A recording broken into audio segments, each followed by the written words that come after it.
All right, everybody. What's up? I'm here. We're live in action. My room looks exactly like it did last night. If any of you were with me, just remove the towel. It's not very appealing to look at a towel. I know my room is pretty infamously unappealing to begin with, but hey, little things. Oh, you know what I'm actually looking into is I think I'm going to buy a green screen and yeah, like wipe out the background, and then I can kind of put myself like, floating in the ether with whatever background I want. I think that could be fun. I think that opens up some interesting creative opportunities. So what's up, people? Say what's up in the chat. As I think as I've been kind of spreading the word, today we're going to be talking with Meta-Nomad, who is a blogger roughly in the AC space, the accelerationist Twitter sphere. What I like to call the batshit blogosphere. I think Meta-Nomad certainly qualifies for that illustrious classification. You can tell I'm not too much. You can tell by looking at the room around me, I'm not too much of a Jordan Peterson fanboy. I do not do very well obeying the injunction to clean my room. If you could see my table, you'd be even more horrified. It's not that bad though. It's not dirty, like food crumbs and shit like that. I'm not a hoarder. We don't actually have that much stuff. I just don't put that much work into making things super tidy. Sue me. But yeah, I think I'm going to get a green screen and I'm going to set it up in my office on my university campus and make like a kind of more formal little rig to do some higher quality stuff. Maybe we'll see. Anyway, one thing to kind of share with you right off the bat, or invite you to do right off the bat, is are there any questions that people have for me to ask Meta-Nomad? Real quick, maybe we can, why don't we together take a quick gander through Meta-Nomad's site, shall we?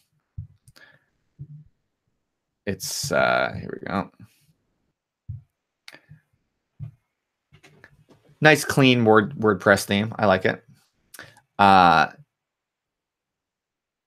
we look at the categories, I went through, I've read Meta-Nomad's blog posts, a few of them here and there, but one of the hard things about this like weird internet world of accelerationism and different types of weird theory bloggers is it's just, there's so much stuff out there. It's hard to kind of keep up and really understand what people are doing. And that's why I'm doing this show, so I can just fucking ask people instead of having to go through a million blog posts. But as you can see, neo-reaction, philosophy, postmodernism, red Twitter. I was actually reading one post today, preparing for this, where he's kind of debating with Edmund Berger and some other people about, like whether he's a accelerationist or a neo-reactionary or what. So one question I'll have for him is just roughly, I'll be curious to hear him in his own words, kind of place himself in this multidimensional space.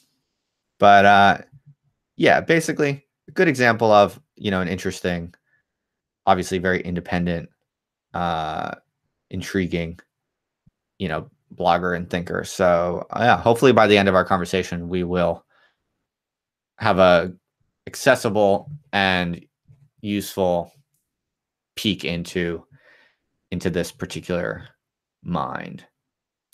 But how many of you have read much of Meta-Nomad, and do you have any comments or questions? Definitely give that a thought, because if you do, I'll be happy to advance them into the conversation. All right, so what else? Going back to my ugly mug.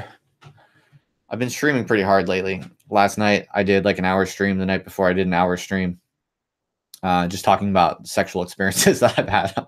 I don't know why that in particular. I just figure, I want to kind of go over my life history. I mean, I think I have this sort of dream. I don't know if this will come to fruition, but I have this sort of dream of using this live streaming platform to basically go over every memory I have of everything that's ever happened to me and basically tell my entire life story every single little detail that I can possibly remember about my entire life. I think it'd be cool that, you know, there's like a handful of people out there, you all, namely, who from watching my live streams would basically know my entire life story better than even anyone in my family or my partner or whatever. Meta-Nomad's in the chat. What's up? So yeah, I'll probably do more of that type of streaming, just kind of going over any part of my life that to me is just intrinsically worth trying to figure out and remember and narrate. And that I think is interesting, you know, as in terms of stories. And yeah, I also want to do maybe a little, I want to take a stab at a few more kind of edited videos. I might actually play around with doing proper kind of polished educational type videos where, you know, like, you know, that's sort of a genre on YouTube, like, you know, what Nietzsche really thought about topic X in like a 5-minute, you know, edited, polished thing with images and nice cuts and stuff like that. I've seen some videos like that that have like, you know, 500,000 hits or whatever. And they're fine. And I'm not saying they're bad, but you know, that I'm pretty confident I could make videos at that level that would be equally, if not more, interesting and fun to watch. Maybe, at least that's what I'm curious about, that challenge. So I might take a stab at that sort of thing. What else? Oh yeah, you might have seen I dropped a blog post recently, yesterday. Actually, I have a new domain name, just to kind of put the podcast in like a more stable place with its own domain name. And I think I'm also going to start doing all the blogging that I do on those related themes on that. Yeah, so that's theotherlifenow.com, right? I also just wrote a blog post today, which it's basically done. I'm about to drop it, but it's not quite edited up yet. Which it's called Stream Theory because I've become very, very fascinated by streaming, by live streaming as an art form or as a theory generation procedure platform. The political and the intellectual and social implications of live streaming, even just from experimenting with it for a little while, has struck me as rather profound and to me anyway, you know, quite exciting actually. One of the things I was writing about in this blog post, which I'll hopefully release it. I'll probably be super tired after this because it's late here and I've been working all day, but I'll probably release it tomorrow, most likely. One of the things I've been so struck by since I started streaming a lot, just even like in the past week, as I've been streaming like every day, is how, you know, the biochemical rhythms of producing content on a live stream is totally different than any other formats that I'm used to using. You know, so like I was comparing it in the blog post to, you know, writing an essay or writing a book or something like that. You know, writing is a historically and, you know, infamously lonely type of activity. You know, someone sits down at a page and they're writing, you know, to a future possible audience. And that has its own, you know, benefits and drawbacks, you know. But that's just one form of, you know, connecting with an audience and also, you know, generating the motivation to actually do intellectual work. What's so striking to me about the live stream as a forum is it's so tightly connected to the audience. Just the presence of an audience. Like if you try to fire up a live stream and you know, for the first minute or whatever, there's no one in there, like no one comes to listen or watch. It's peculiarly paralyzing because the intention, the whole format is that you can presume someone else in the world at that same instant listening to what you're saying, and potentially typing back to you or whatever. But just the simple fact that you can imagine them listening to you in that second, in that moment, it cultivates in you a completely different type of cognitive alertness. You know, there's a certain pressure to it. There's a certain imminence, if you will, to it. And what's really cool about that is it's kind of like a cup of coffee. It really gives you a jolt. It sort of kicks you into action gear, kicks you into live gear. You know, when you make videos, I've noticed when you're recording and you're not live streaming, you have this constant tendency to cut. You want to, oh no, I could have said that better. Oh no, I stuttered. I could have said that better. Or I could have put that in a better phrase. You're constantly pausing and thinking twice and second guessing yourself. And it's the same thing with writing, right? Like you're constantly, revising sentences or choosing different ways to put it. And it just can be so paralyzing. And with live streaming, it's all of that gets completely cut through. You're not allowed to stop. You're not allowed to pause. And it just feels more, it's more generative, I think. It keeps you going and it feels more live. It has its own risks. I've noticed, like when I live stream, sometimes I talk very manically and I'll talk really fast and not much space between sentences. And, when you're live streaming, you can be kind of afraid of pauses. Like it feels awkward. You have this pressure you feel to entertain and you don't want to leave silence. You don't want to leave radio silence. There's this kind of somewhat nervous, anxious pressure to fill all of the air because you have this pressure to perform. But that's just its own drawback. And then I enjoy the challenge of even having to practice that and having to deal with that. So for instance, right now I'm modulating my speed, allowing for silences, and it's difficult. You actually have to give yourself the permission to go slow, take a breath if you need it. And that's cool. But yeah, it's a skill like any other. And I'm interested in all these different crafts. I'm interested in all these are all just different tools with different pros and cons for taking what you have inside of your fucking brain and putting it onto the public record and making something out of it. And I think a lot about how to best kind of hack your biorhythms for this sort of thing, because some types of intellectual work and platforms are more exhausting in certain ways than others. Some give you energy more than they take away. Some, work different parts of the brain, that sort of thing. And I've always been interested in how you could kind of optimize these things. Like what is the optimal, suite of platforms, in what order and in what proportion, for like the ideal optimal public intellectual in the 21st century. How much of your time and energy and what types of ideas should you be putting into what different types of platforms?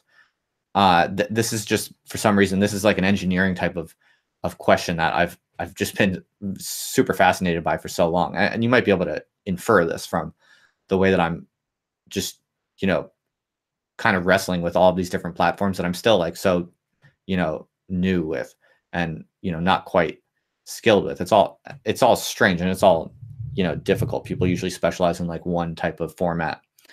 But I guess I've always had this strange dream that if you could figure out how you relate to these different platforms and how they affect you affectively and biochemically, that you could basically train your brain and your articulation systems, or whatever you want to call it, in such a way as to become hyper productive and produce, exceptionally large quantities of potentially high value ideas and intellectual content, at a far greater rate and in a far, more explosive way than normal academics or normal intellectuals who just like tend to focus on one traditional format, like writing articles or writing books or whatever. I guess I've had this like long-term wager for a while now that if I figure out how to use all of these different things in their own way and kind of make them speak into each other and sequence them in different ways, that I'll be able to find the optimal way to extract the maximum intellectual value from my brain and put it out into the world in the fullest and most kind of explosive, significant way. I guess that's just, I'm just kind of riffing a little bit. That's a little bit of background. And that's kind of what I'm thinking about with all the stuff I'm doing. That's what I'm trying to do, I guess, with, the blogging and the podcasting and the YouTube and my academic articles and stuff like that. I just dream of this kind of mega machine that I think could potentially become quite normal for, 21st century truly, digital intellectuals. I guess that's my, I wasn't even planning that, but that it's already 8:20. So I guess that's my little spiel for the evening. I've been ignoring the chat. Sorry. The awkward melon has that problem with writing very strongly. Word. What I've been trying to figure out, well, for those of you who have been in the streams the past few nights, it's been pretty dope because I figured out how to wire music into it. So for the normal streams, I use open broadcasting system or whatever it is, open broadcasting suite, whatever it is, which is like the main open source streaming app that people use. And it's pretty sweet because I've kind of just learned how to let people request songs. So in the normal streams that I do by myself, when you hang out in those with me, you can request songs using the Nightbot, and then it'll play automatically and we can all hear it. So that's pretty fun. I finally figured out how to do that, but I don't know how to do that with this format where I bring, when I have guests on, it's through Google Hangouts. It's actually quite a nice setup, but there's less like creative control over it. I think there might be a way to bring in music and stuff like that, but if there is, I haven't really figured it out. So I'm going to work on that. I guess what I could do is set it up in OBS to also bring in a guest that way, just through Skype or whatever. But that'll take me some time to figure all that stuff out if I do want to do that one day.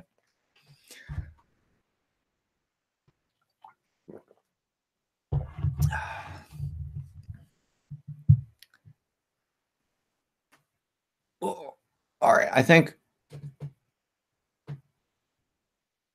How much did I have to pay Google to get that Moldbug Patchwork post converted to speech? I think I did that through the API in small bursts, so I don't think I paid anything. I do have an account with Google Cloud, so it might have drawn on my debit card, but it would only be it would cost like £1 or $1 or something like that. It's super cheap to do, like one blog post worth of text to speech, and I thought it was really quite good. It was really quite listenable. So it's either free by doing it in small slices, basically using like the demo function over and over again, or it's like some negligible amount, to answer your question. Yeah, should I do more of those? Is that something people would be interested in? Right now, my main, not to sound all like instrumental or whatever, but just because right now I'm fairly close to the like monetization threshold for YouTube. I only need about 150 more followers. My main kind of interest right now is I just want to get 150 more followers to get to cross that threshold. It's not like massive money is going to start rolling in, but it'd be kind of fun to have a few bucks rolling from YouTube from doing all this shit. So it usually takes a bit. It usually takes a minute or two to for the person I invite to kind of get the link and get themselves in here. So I don't really have too much to talk about tonight. I've been writing a lot, so my brain's a little tired. I think what we'll do is we'll bring in Meta-Nomad. I'll give him the link now, and he can come in whenever he's ready. But one thing I'll say real quick while I'm doing that. Okay, yeah, I can put up the other parts of the Patchwork blogs.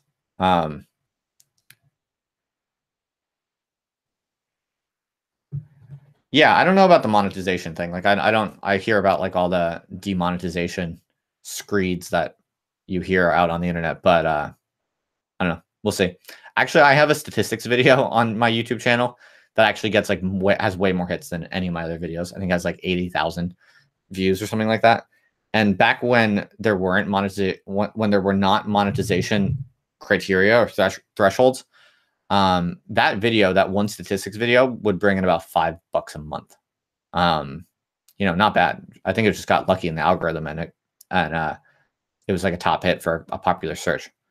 So if I get monetized again, you'll probably see a weird combination of these streams and like statistics, data analysis videos. We'll see though. What parts of Moldbug's views do I disagree with? That's a great question. And, actually that's not a bad question also to run by Meta-Nomad as a way to kind of tease out where he stands on these sorts of things. So thank you, Greenhall. Very good question. I could say very briefly, without getting into it too much. I mean, I think Moldbug is really quite brilliant thinker and writer. I think one thing that he's really truly wrong about is his model of the relationship between academia and public policy. I think he, it's not too far off, and I definitely see what he's going for. But basically, as an academic, my read of his theory there is he imputes way too much power to academia. Like, he imagines that he writes often as if there's a direct transmission line from academic research and the academic community into the formation of public policy. And you can understand some more charitable interpretations of what he's getting at, especially if I think the most charitable way to understand that is like, you think about, like the Federal Reserve chairman or whatever, like they're usually, drawn from, like Ivy League, economics research backgrounds or something like that. So that I kind of get when those types of people are plucked from academia into actually like high level policy making types of positions. I get that kind of transmission belt. But for the most part, he talks a lot about this concept of public policy. And he has this kind of model of public policy in which academics are one of the leading kind of inputs. And I mean, if having been in academia for like 5 years, it defies the imagination that academics have any actual real effect on public policy. I think the much more likely model, personally, is that academics scramble to produce work that they think is already going to be flattering of the public policy dynamics that are already underway. In other words, I think there's a kind of reverse causality problem in the Moldbug problem. I think there are public political tendencies. There's the winds are blowing in a certain way in Washington or whatever it might be. Politicians have certain preferences for certain types of policies. And I think academics as a whole are mostly falling over themselves to simply give them whatever they're already kind of trying to do and currently are doing anyway. Academics are mostly just trying to kind of kiss the ass of power wherever, it might be leaning. That's much more of my read. So ultimately, the effect of academics on, the political system and political culture is not very significant. It's almost completely secondary and sort of endogenous to precisely the political dynamics that I think Moldbug is trying to explain by referring it back to academia as a cause. I think he's often way overestimates the power of academia, I think, as a unique causal force. That's just one thing. All right, Meta-Nomad's going to take a quick wee. No problem, dude. Take your time. Then where are all the pro-Trump academics? Yeah, that's a very good question. Your point is well taken, for sure. No, I'm not saying that academia is this like very fluid and responsive representation of the politics of any particular moment. But I mean, how should I put this? There's obvious kind of and serious left-wing bias, obviously, in social sciences and the humanities. But I'm saying within that larger structure, or whatever you want to call it, what determines, the ideas that get generated at any particular time, the content of public policy prescriptions or whatever within that, biased left-leaning range is mostly just academics falling over themselves to instrumentally say whatever type of research, to produce whatever type of research they think is going to get grant money. It's basically all about just trying to get grant money. Like academics are not causal movers. They're not, on the whole, academics are not, thought leading people.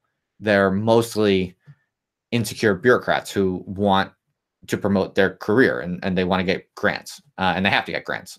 So it's academics 99% of the time are scanning the political social environment and they're just thinking like, what type of proposal is going to get me the largest amount of money?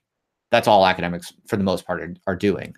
And so when I read Moldbug's bits about how like, academics are kind of like deciding and shaping, the future course of political culture, I'm sort of like very skeptical of that. But that's just my read. All right, let me pause for my own ramblings and send the invite now to Meta-Nomad.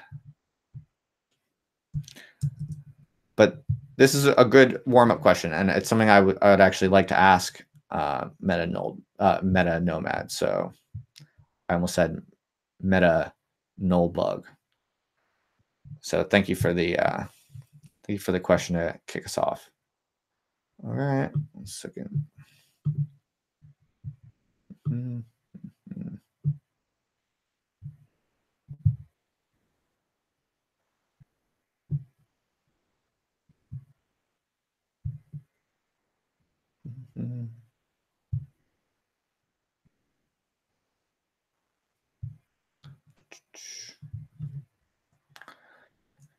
If you need to, go get yourself a drink, take a leak, whatever.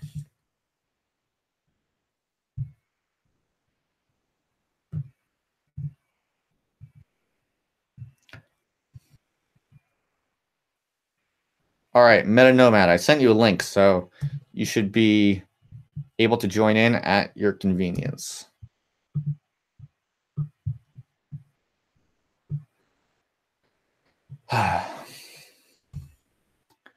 Have I felt any pushback or consternation from my colleagues about positive views on thinkers like Moldbug? It's a good question. I haven't received any explicit pushback, but it's more of a diffuse phenomenon that I have observed, in which ever since I started doing more stuff on the internet in general, academics have, my colleagues have kind of just started to look at me funny a little bit, but like they're kind of like, they don't know what game I'm playing. They don't understand. And I think to them, I just mostly look like I'm immature or dumb or distracted on the internet or something like that. And that's a perception I'm more than happy for them to have. That's much easier to deal with than like political pushback or anything like that.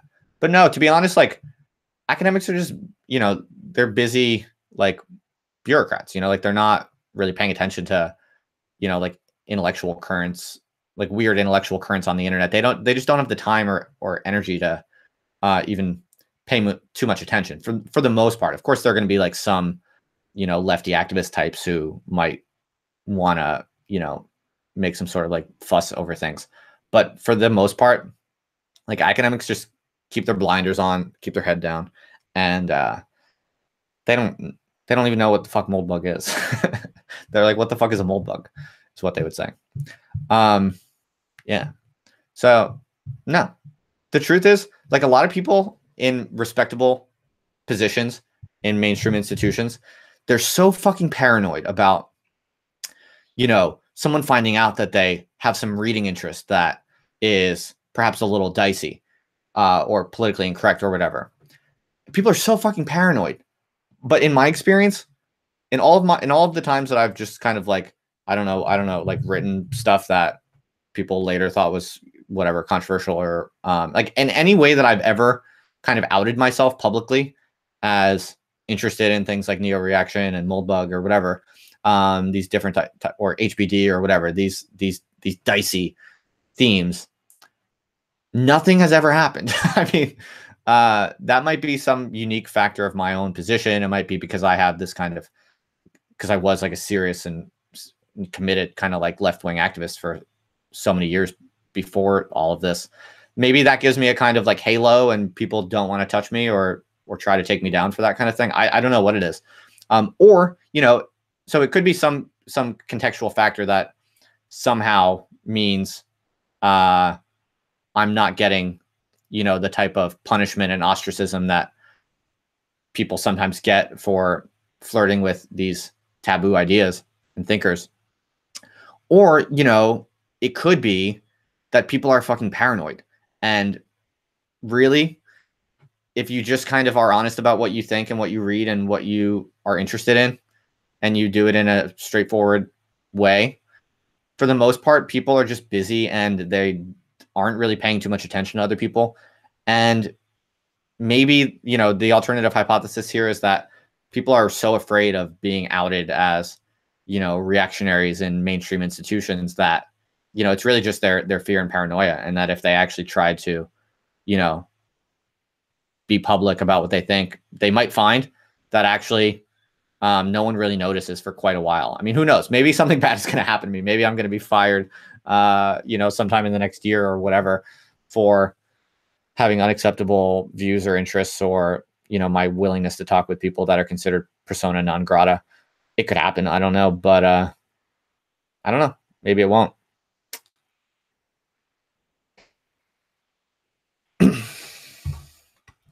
My sense, honestly, is the latter. My sense is that people are more paranoid than they need to be.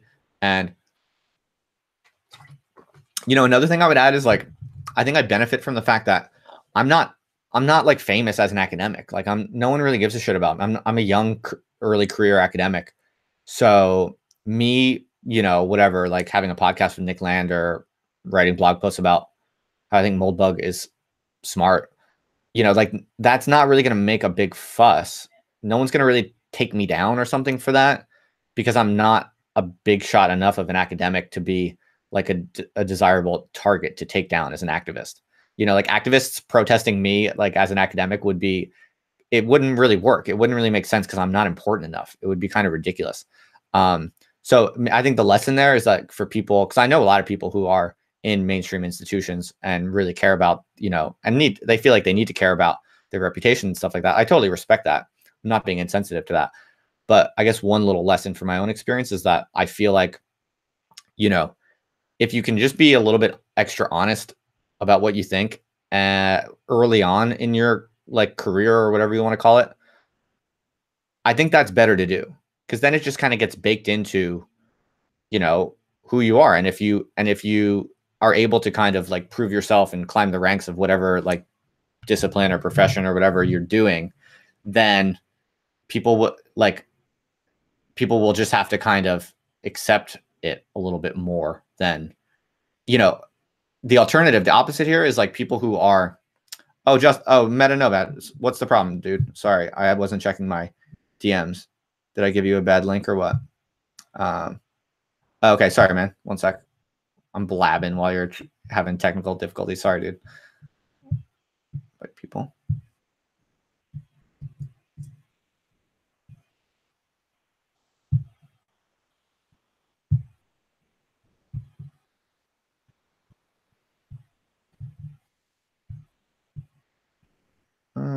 Okay, one sec. I'm re-messaging you a link. Sorry, folks. Bear with us.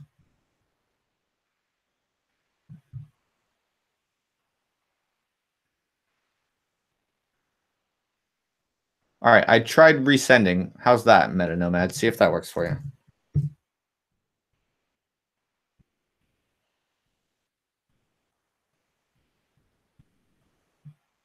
Yeah, Xenogoth affirms my thesis a little bit. Peak left academic paranoia for a while. Yes, I agree.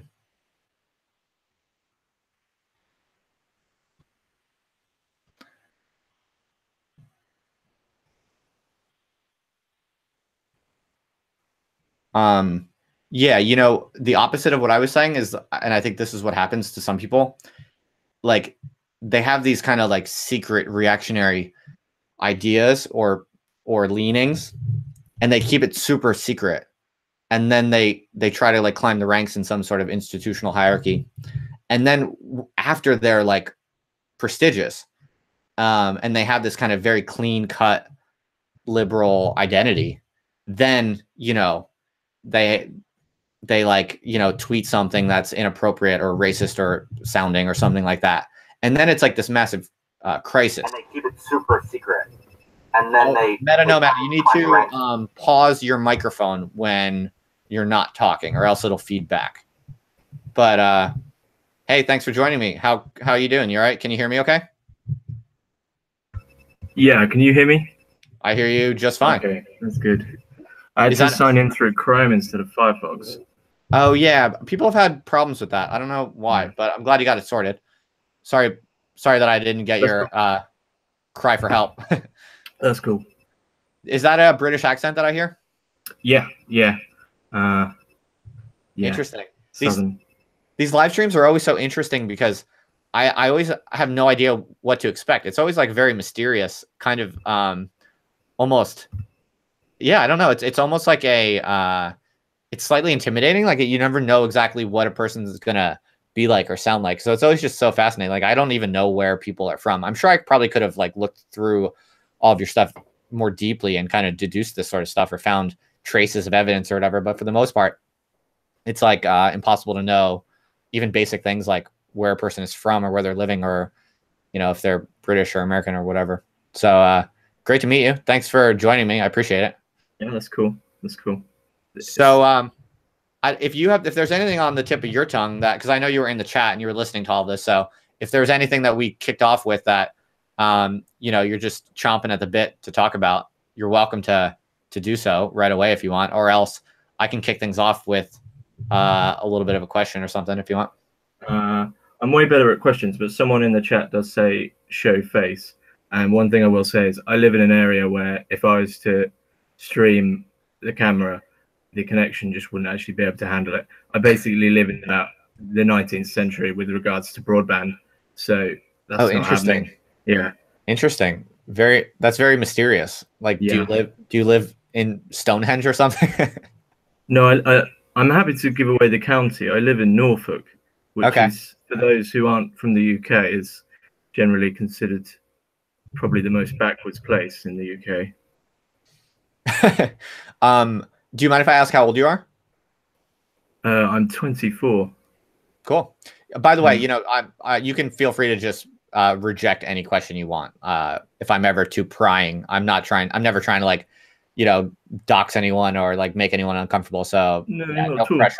There's a fair amount of, if you were to really go through my posts with a fine-tooth comb, you could probably find a fair bit of information. I'm not too worried about doxing and things like that because I haven't written anything that I consider that would get me in any trouble, to be honest. Good. Cool. Do you mind if I ask, like, so you're 24, so did you go to university or no, or what? Yeah, I studied fine art for a degree, which is regrettable. It's the most pointless thing you could ever do, to be honest. And then realized I enjoyed the theory more. So I'm now doing a master's in continental philosophy. Okay, cool. So you live somewhere very rural, I guess, with bad Wi-Fi. Yes. Very interesting. So cool. All right. Well, I'm curious, would you have any interest in taking up the question that was asked to me that I was just riffing on? And it's kind of a random question, but it's not a bad, you know, of all random places to start, it's not a bad one for maybe, you know, teasing some stuff out right off the bat. What's your take on Moldbug? Do you have any thoughts, or is that not interesting to you, or what do you think? Moldbug's certainly interesting. One thing I'll say is, on a personal note, often Moldbug comes across as extremely immature at times. His language use is frustrating because he's dealing with topics where he wants to solve the world, but at the same time he's using words like poon and owned, which isn't exactly someone I'd want to share a patchwork with, to be honest. But in terms of politics, him along with Nick's Dark Enlightenment were the two things that kind of just smashed me absolutely rightwards. So in terms of disagreeing with them, still admittedly haven't got to the point of critiquing them, because I think they're still, and probably for a lot of people, they're still pulling down walls.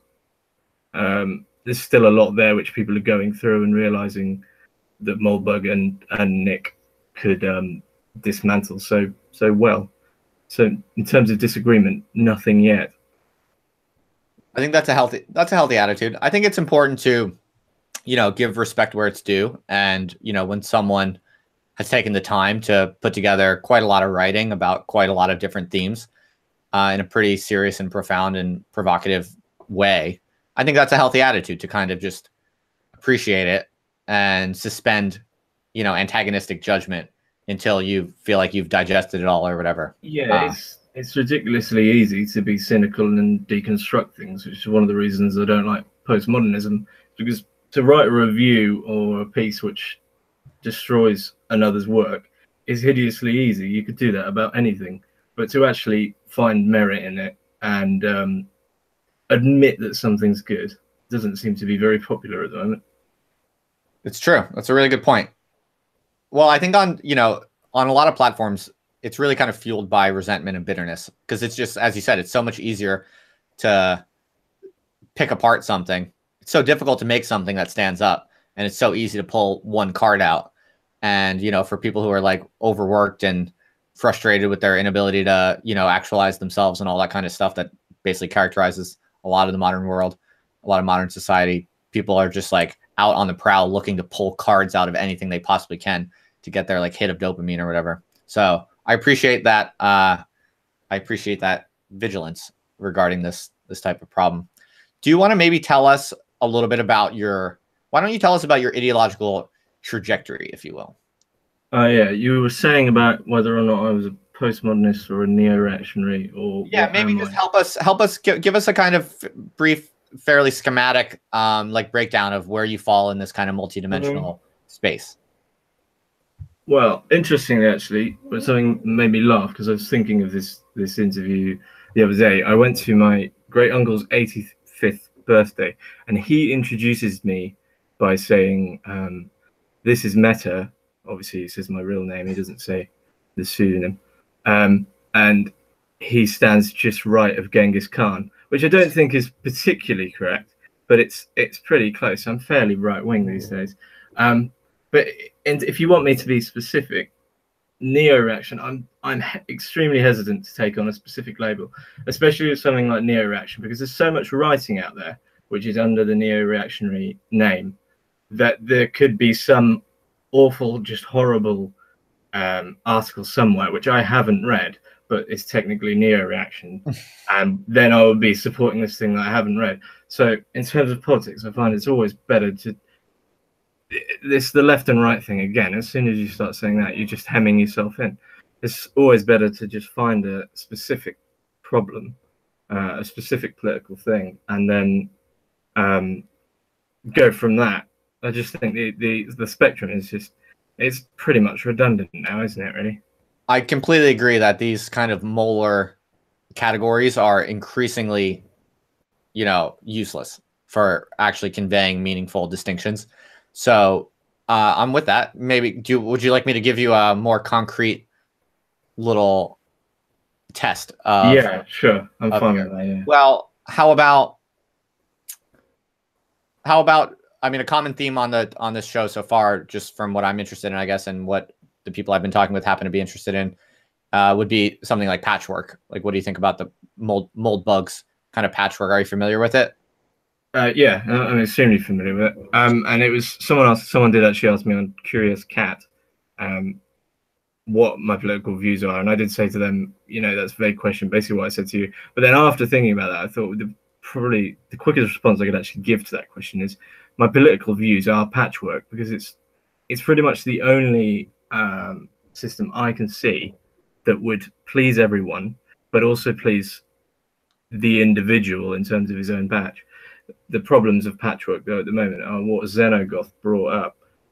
I think it's about a month ago now, where he said that people mistake it in terms of your own individual patch, and that's what people concentrate on. It's just propagating their own thing. But what people forget is about the work part of Patchwork works because all these patches are working simultaneously to not have the previous world wherein it was just a horrible mess. Right, right. That makes sense. I also, I've also kind of said a few times, I think that I actually don't think there's anything very reactionary about Patchwork exactly. You know, I guess it starts to sound reactionary when you start just describing it as Moldbug does, like with. There's nothing reactionary about Patchwork on the whole, but there'll certainly be reactionary patches. I think if you're next to a 30-foot wall with automated turrets on, you might find it a bit reactionary. Right. So, yeah, right. So, I mean, do you think that Moldbug's kind of vision or predictions for what the equilibrium patches would be, do you think that is correct, or do you have different takes on that?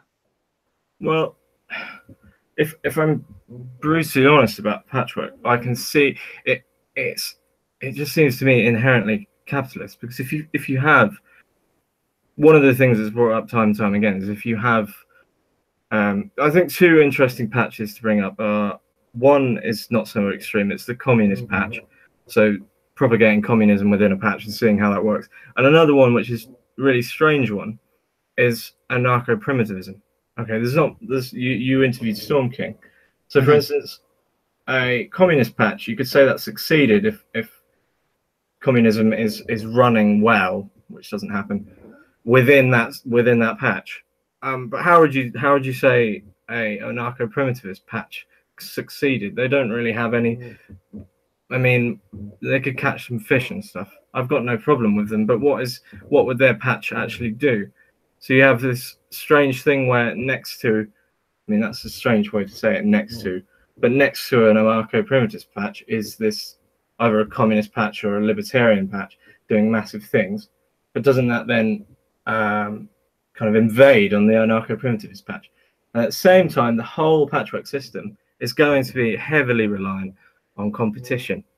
And a communist patch is just going to lose out to ruthless capitalism.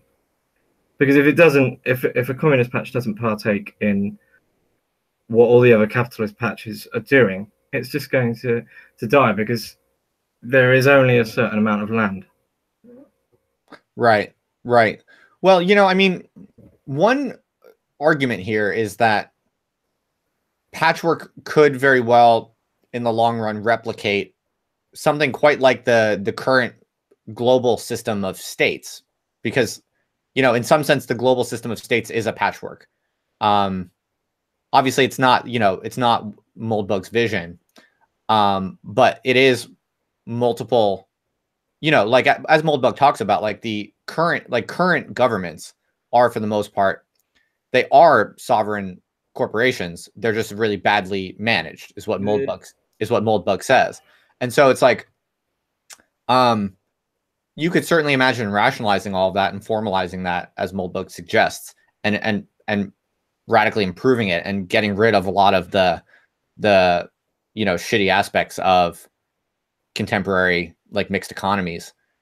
But it's not actually clear if it would be a fundamentally different, you could argue, in other words, that the current state of international relations is the long run equilibrium of Patchwork, given this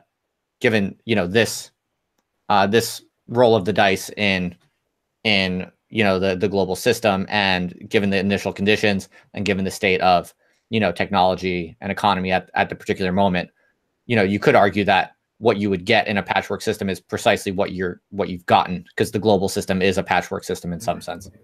It's somewhat a patchwork system, but I think you have to kind of accept that patchwork and the idea of as strict exit, the option of exit being more important, even more important than voice. We haven't got full exit at the moment. There is definitely options out there which don't exist at the moment. So there is certainly, I would argue, massive proportions of the world population which just their exit option is not there. Right. But I don't want to drag it back to anarcho-primitives again, but that is a clear one where they don't really have anywhere where they could just be like, you know what, I just want to go into the woods, or whatever it is they want to do. That exit option isn't there. So the problem at the moment is that you could say states are patches, but I don't think they are, because somewhat you have to abide by their laws because you've really got nowhere else to go. Right. Yeah, no, I see that point for sure. Well, I sort of think that for a lot of the history of the modern state system, it wasn't like a fully integrated system. It was there were for long periods of time, frontiers. There were spaces where one could go to exit relatively, the West, as it were. And that characterizes like the expansion of the global state system for most of its history. There usually was an exit somewhere.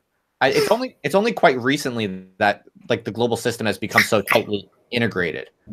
I think that's actually quite a new development that you can actually think about the entire global political space as this one integrated capitalist system, like state capitalist system, where there's no getting out of it at this point without some sort of like fundamental rupture or innovation in like political, community technology or whatever.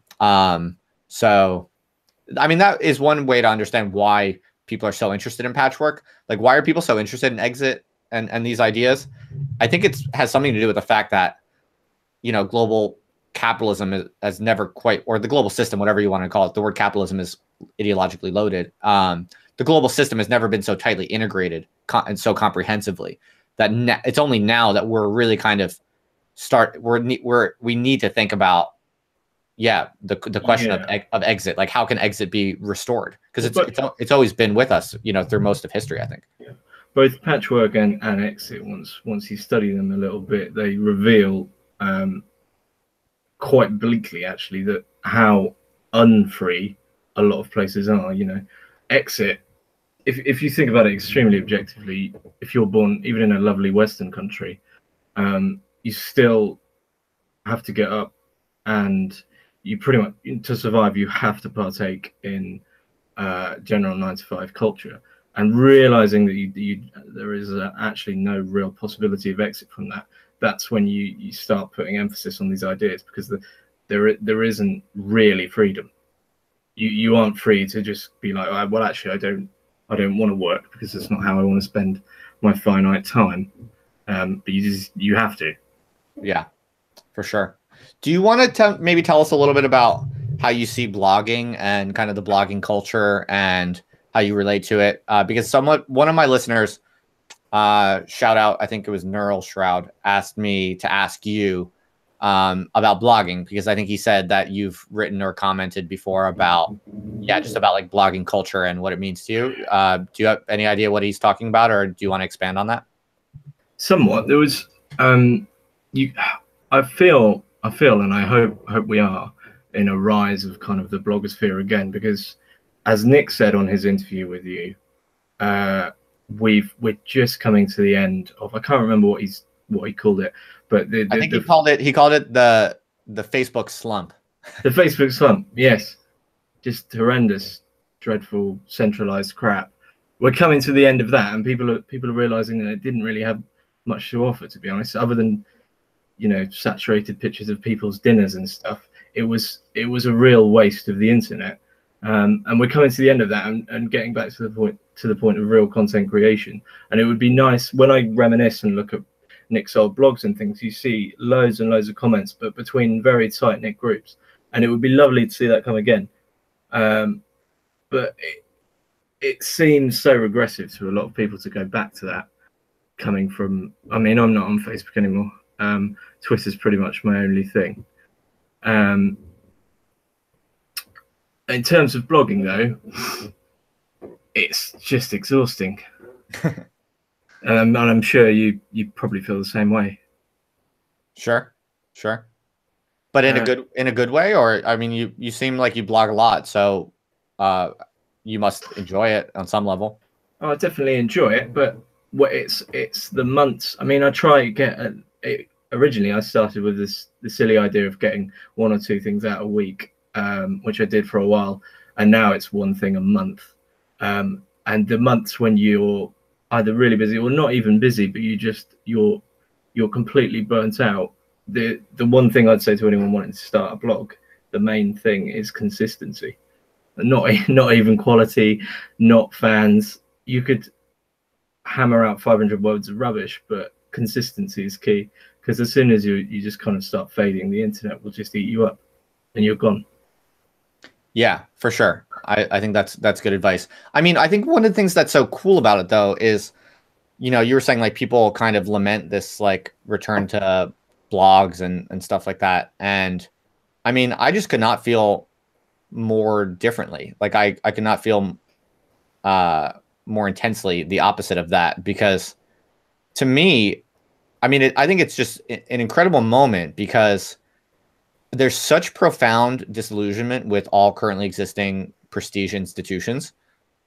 You know, people just genuinely like can't even force themselves to read the bullshit that like almost all currently existing mainstream news sites and you know, think piece outlets, and even, you know, like historically pretty high level, pretty well reputed places, like whatever it might be. If you're on the left, like London Review of Books, or if you're on the right, like whatever they read, like National Review and stuff like that. Like even those like ones that have a pretty strong history of like pretty solid, you know, high quality intellectual output, it's like no one can even pretend to be interested in that, in the stuff that's coming out from those types of institutions anymore. And, you know, for a while, like people would always complain about mainstream media and say like, oh, it's biased, oh, whatever. But they didn't really put their money where their mouth is. Like people still paid attention to it, and people still kind of deferred to it and treated it as if it matters. But I think what we're seeing now in a new way that's really radical is like people are putting their money where their mouth is, in the sense like people are actually just not reading the mainstream stuff anymore. It's like it's just become so intolerably detached from reality and senseless and lifeless also, and you know, politically correct or whatever you want to call that, just boring basically and lifeless, that there's just this massive demand now for like genuinely thinking people, like genuine, creative, intelligent people who are just trying to figure out things in the most honest way that they can, in the most, you know, interesting way that they can. And I think it's just so cool. Like to take you for an example, for instance, like, you know, I had no idea who you were or whatever. It's just really cool that to turn out that you're like a 24-year-old, you know, pretty young, you just doing a master's, like, but because you've been blogging consistently, as you were saying, and you focused on just writing consistently and getting stuff out there, like people do read it, like, and people will, you know, pay attention over time, and you can really build that over time. Like, I don't think, even, you know, even the early days of blogging, like the first wave, of the web when blogging was popular, my sense is that it actually wasn't as widely distributed as it is now. Like now in this wave, it's never been so segmented. Like you can be such a unique type of person with an interest in like themes X, Y, and Z that are extremely niche, and you treat those themes from an even further niche perspective with ideological inflections of like a very highly nuanced, you know, combination. And you would think, like the average person would think, there can't possibly be anyone in the world who's so interested in reading this unique combination of ideology and interest and themes. And yet, if you do it and you do it consistently, and you go hard and consistently on what you're uniquely interested in, it's amazing that like people do emerge, and people will read it, and you really can like make waves intellectually that way. I mean, that's just absolutely phenomenal, I think. Yeah, the acceleration sphere is an extreme example of that. Some of the articles I mean, I'm amazed people are interested in slime girls as well. Yeah. But in terms of you were saying about modern media, pretty much every newspaper, when you see them post on social media, on Twitter, it's kind of like just watching an OAP try work things out, and it's just I think, you know, people on Twitter call it the ratios. You look at the ratio of any kind of popular, well, used to be popular newspaper, and it's kind of pitiful, and people are usually just not even reading it, and they're just slating the newspaper or chatting garbage, and it's very derealizing, because you read the comments and you think these people exist, and it's, these people have taken time out of their day to get angry at the Guardian for some reason, which is always good, but Yeah. So how long have you been blogging? Before this I did have a couple of other blogs, but they're extremely normie blogs, so this is the most successful one. This one's only been a year. So just a year. Okay, cool. So maybe we talk a little bit about accelerationism. I felt like we would probably end up on that. Yeah, I saw that you wrote a few posts about that. I was kind of reviewing them this morning. Do you want to just kind of give a quick elevator pitch on how you see the accelerationist debates? Or, well, actually, let me ask you something that I've actually been asked quite a few times in the past couple weeks or whatever. Do you, if someone like came up to you on the street and asked you, like, what is this whole accelerationism idea? Like, what exactly is this accelerationist theory? How would you describe it? If someone came up to me on the street and said, "What is accelerationism?" Blimey. The simplest way would be just the only way out is through. Things aren't going too well, and in terms of continuing, it's going to do far, far more, if not just completely irreversible damage, to reverse everything, which used to be the old idea of revolution. Well, not revolution, but when people wish to change, they say, "Oh, we should go back to this moment in time and then start again." Acceleration is complete acceptance that the motor of capital is not stopping for anybody, and the best thing we can do is, and that's where the split is. It's the acceptance of the engine of capital, or capital, abstract capital, whatever you want to call it. That's where it begins, with that accelerative process. And that's where the split begins, is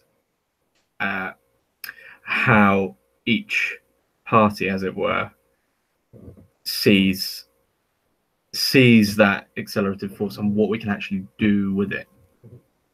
Yeah, I think that's very well put. I mean, what I've been kind of saying is that I actually don't really think that accelerationism is a theory so much as it's kind of a perspective. It's basically like, I see it as a orientation to what modernity is in some sense. And then also it's like a milieu, really. It's a subculture or a milieu that is basically just a kind of ground or space within which a bunch of people have a bunch of different specific theories. So a lot of people try to like pin down what is this accelerationist theory, and I'm sort of like, I don't think you should really think about it that way. It's like, if you look too hard trying to pin down exactly what is the accelerationist theory, you're probably not going to find it. I think it's like a collection of themes. It's an orientation, a framework, maybe you could even say. Yeah, I think Nick, whenever I say Nick, I'm referring to Nick Land, of course, says in the quick and dirty introduction, actually, that anyone who's trying to come to grips or come to terms with acceleration is almost always doing so too late. Whatever you're conceiving of accelerationism or as now, in terms of time, as in now, it's already overtaken that, and it's already consumed whatever you believe it is, and it's beginning its own thing again without you. Right. Do you want to kind of weigh in on? I saw that you wrote some posts that were kind of engaging with people like Ed Berger and other, the whole debate between left accelerationism and right accelerationism. Is that something that you're interested in or have ideas on, or no? If you don't, there's no need to talk about it. No, that's absolutely fine. I'm pretty sure a lot of people probably tuned in for extrapolation as to the shadow and myth of right acceleration. Okay, yeah.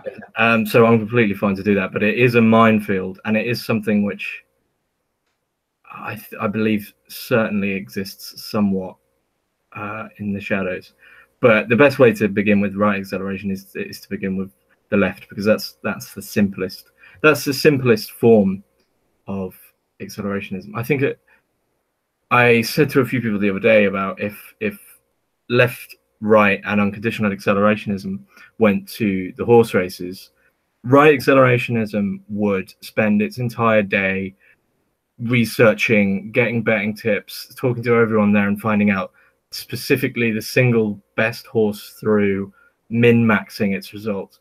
Unconditional accelerationism would bet on every horse and then pretend that it had any idea who was going to win. And then left accelerationism, in my opinion, would be riding an old decrepit donkey from the seaside and pretending that it was as good as it used to be, even though it never really used to be that good. So left accelerationism, come on, let's be honest, it's just Marxism. That's all it is. I think I've probably upset everyone in that last sentence there, though. Well, I think a lot of people would say left accelerationism is not even Marxism, because what is it then? A lot of people argue that the accelerationist, the hard accelerationist, the unconditional accelerationist, or whatever you want to call it, commitment is already there in Marx, and so that actually, in a strange way, what has become left accelerationism is not even Marxism in some sense. But I like your metaphor. I think that's nice. And what's interesting about your metaphor is, aside from being colorful and fun for that reason, it's kind of tapping into something I've thought about for quite a while, which is that the differences are actually they're really temperamental differences. I've kind of long had this idea that they're not really theoretical differences. They're not like very clear, logical, philosophical distinctions being made, but they're really different types of people with different temperamental inclinations, basically kind of trying to formulate and build a network and an aesthetic and a milieu around a certain interpretation of the accelerationist insight. But really, they're just the main differences are sociological and psychological and aesthetic, really. No, I disagree. When you say there's not philosophical differences, there's one thing I said to Xenogoth, which he didn't fully agree with, but I still think it kind of works, is the difference between unconditional acceleration and right acceleration is unconditional acceleration is Deleuzian in the fact that it wants to take that process and it's completely imminent and everything's within that and they just follow the process. Right accelerationism is far, far, far more Kantian and accepting of conditions. I don't know where a left wing would stand there. Right. That's interesting. I'm definitely not denying that I'm sure you could find philosophical, serious philosophical differences. But I guess maybe just on a separate level. And I thought this was kind of evoked in your metaphor of how different camps would respond at the horse races. Like those differences you articulated about the horse race metaphor. Mm-hmm. Those are basically different types of people responding to the same situation, the same basic shared insight about the situation, just responding to it in very different ways, based on what they like, what suits them, you know what I'm saying? Yeah, for sure. I mean, all right, left, unconditional. They're all camps of the same acceleration. So everyone is saying, in some way, as Nick says again, actually about capitalism, it's the thing that nobody wanted, and yet here we are. We've got it. So nobody particularly wants this, other than those who are winning at it. And each camp, is finding their own way out and beyond capitalism. Right. So like you said, it's to do with the process, and each camp is finding a different way to deal with the process. But it does run a bit deeper than that, because as soon as you start getting down to questions of whether or not the process is under our control, that's when there's big splits. Right. So maybe you could tell us a little bit more about where do you come down on this question? Well, as far as I can see, I'm in the right accelerationist camp, which, put very, very simply, wishes to optimize the future and optimize everything for intelligence, which is where it connects to neo-reaction. Because I think, as far as right accelerationists are concerned, older democracy is probably the worst accelerant there's ever going to be, and the kind of theological notion that we've got of progress is it's been called the decelerator because it's just rubbish. What did you say is the greatest accelerator? Accelerant? Oh, no, I said democracy is the worst accelerant. Worst meaning like the most powerful, or worst? What do you mean? No, it's the worst in terms of just almost anything. Innovation halts, acceleration halts. Democracy is just an ideology of numbers. Oh, okay. I wasn't sure if you were maybe referencing the idea that, which you also see floated about, that it's kind of left-wing democratic opposition that actually propels the more insidious and aggressive forces of the right, or intelligence optimization, or whatever. Right accelerationism is most definitely an antagonist of left accelerationism, because in terms of popular use, and still in terms of that which is most popular and known, left-wing accelerationism is pretty much the only thing that has what you'd call a traditional canon. You know, it has the accelerationist reader, which is, you know, the only formal text out there. So left acceleration is almost the pole to go from. And what you know, they want emancipation of humanity via the innovation of technology. That's quite a simple goal. I don't think it would work that way. Right accelerationists want to optimize for intelligence and push capitalism to become a form of kind of super artificial intelligence. So that's your view, basically. You say optimize intelligence as brutally as possible in all domains as soon as possible. Yes. Interesting. And how do you justify the costs to humans? Like for me, I'm, you know, I'm red pilled enough to, you know, have you know, come to accept, I think, to a great degree, you know, the unavoidable brutality of contemporary capitalism as kind of programmed into sort of almost the nature of reality at this point, and in a way that's much deeper than, you know, many people want to acknowledge. Yeah. So I definitely see that, and so I'm resigned, I think, to some degree to levels of anti-human brutality that almost exceed, you know, the imagination. But I'm not, for me personally, like I don't quite see the philosophical position for, you know, necessarily embracing it or actively abetting it as a kind of philosophical imperative. But is that how you see it? What was the brilliant quote Nick said in the last interview about needing a thorough dehumanization? Well, I was trying to pick his brain about how a lot of his early ideas had a very kind of emancipatory flavor to them, I thought. And I was just very interested in how he got from that point A to his more reactionary views. And I was really kind of trying to prod him about, you know, whether he doesn't see whether he doesn't still see possibly emancipatory avenues for, you know, human beings to kind of navigate in this accelerationist dynamic. And he basically was willing to kind of say, yeah, okay, you can say all of that. I'm fine with you saying all of that, as long as we're clear that that emancipation means dehumanization. Is that what you're asking about?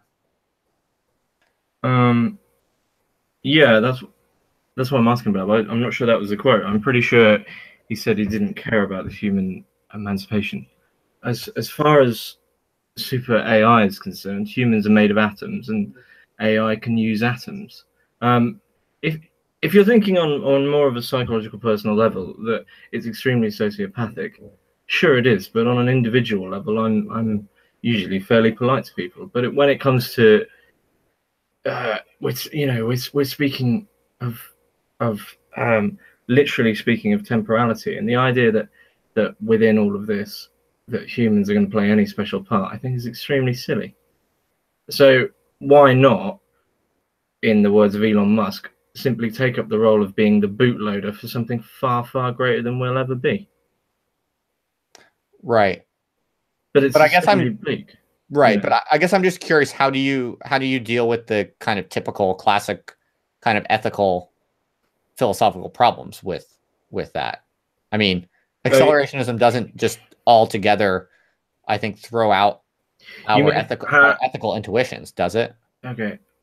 I mean, I think if you were to be extremely honest, I think what you're trying to say is that if we were to completely innovate and just hone down on intelligence, then 100%, you know, there's going to be massive proportions of society that are just left to fend for themselves. How do you justify that? Well, at the same time, you know, pretty much any system is going to leave. Name me some time when it's just been all going well, you know, and it's just been going perfectly. And I don't, you know, that's not an amazing argument, but to say to blame right accelerationism for that isn't entirely fair, because there's nothing to there's no competition there where you can say, oh, why don't we do that because it went brilliantly. Right. Well, so I get that, but that's kind of backing down a little bit to the unconditional accelerationist position. It sort of seems like, in that, like, I thought what you were saying by kind of explicitly adopting the kind of right accelerationist position, I thought you're kind of saying, like, that's what right accelerationists, in my opinion, would say, is that you need to speed up innovation. You need to at least help the machinic process of capital innovate to the point where, you know, we can have things such as nanotechnology, organizing atoms so you can have a computer smaller than your finger. What we're saying is that the democratic progressive system that we've got at the moment is worried about just complete nonsense. It's just worried about nonsense. Whereas if you went back to those old systems, they're not as nice, sure, but they're going to put their foot down on the accelerator and really begin innovation. Because I don't know about you, but since I've been alive, it just feels like absolute stagnation. All we've had is nicer iPhones. You know, all this stuff we were promised. When Henry Ford said, you know, if I'd have asked them what they want, they'd have just asked for faster horses. Well, it just seems to me at the moment that for the next 40 years, we'll just have really, really fast horses. Metaphorically speaking, everything, it's great and all, but there's no real big push. Right. Well, I mean, one way to read that, though, is that there have been extraordinary gains, but they're all taking place at a relatively localized, specific part of the population. Really, it's not filtering through to consumer goods so much as you cite, but you know the kind of exponential gains that have been flowing specifically to not just the rich, but the richest of the rich.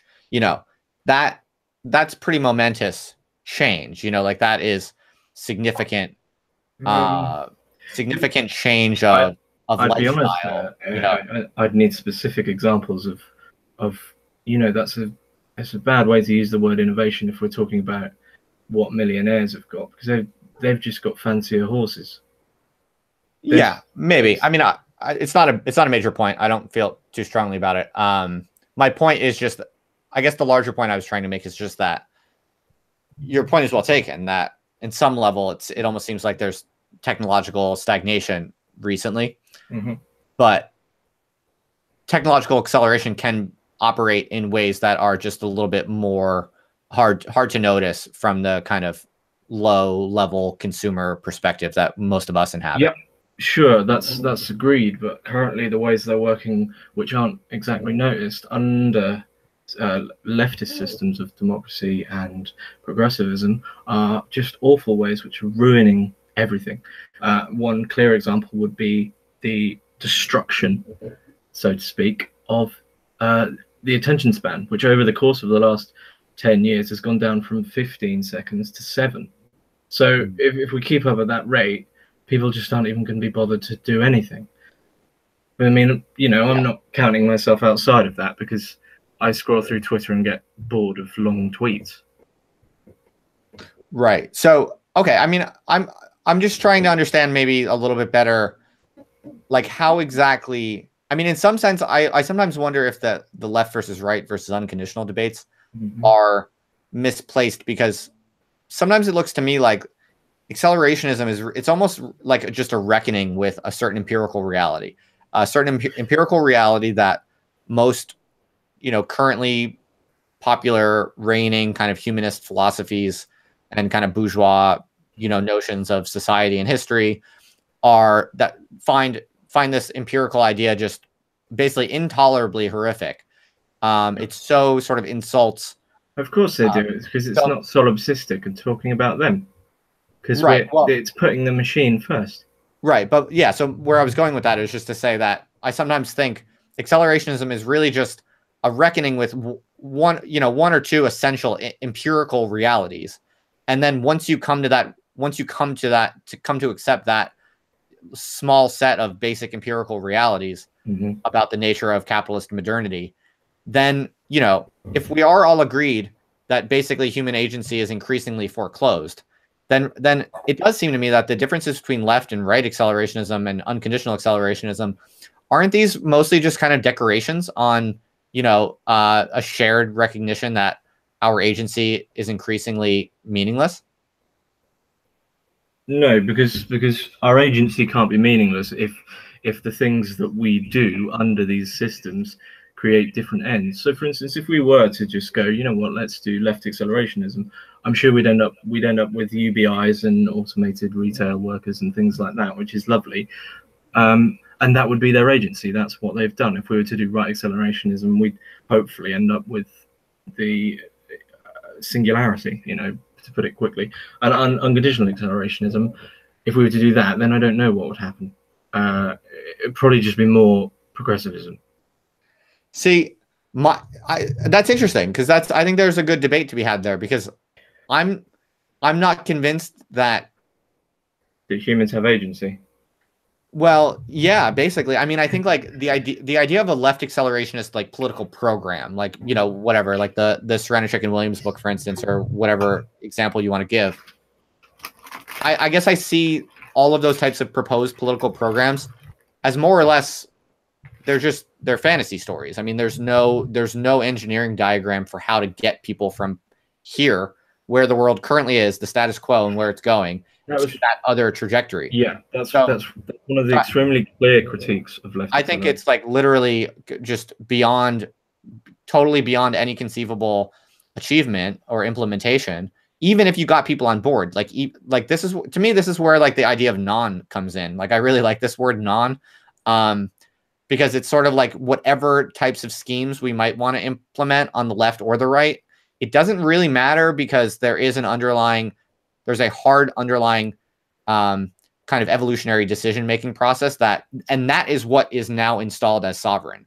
So it's like we can come up with different schemes, but I'm quite bearish on the degree to which these different left or right schemes could actually change the trajectory of the system. It sounds like you were saying you do think that currently there's a fair amount of wiggle room for different types of left or right flavored schemes to shoot the system off into a different direction. Is that how you see it? That's a good way of putting it, actually. I think in the short term, there is wiggle room, and it's important wiggle room, because as you said, one thing that all these things have got in common, which they often forget, is the empirical reality. And the empirical reality is a dwindling amount of resources.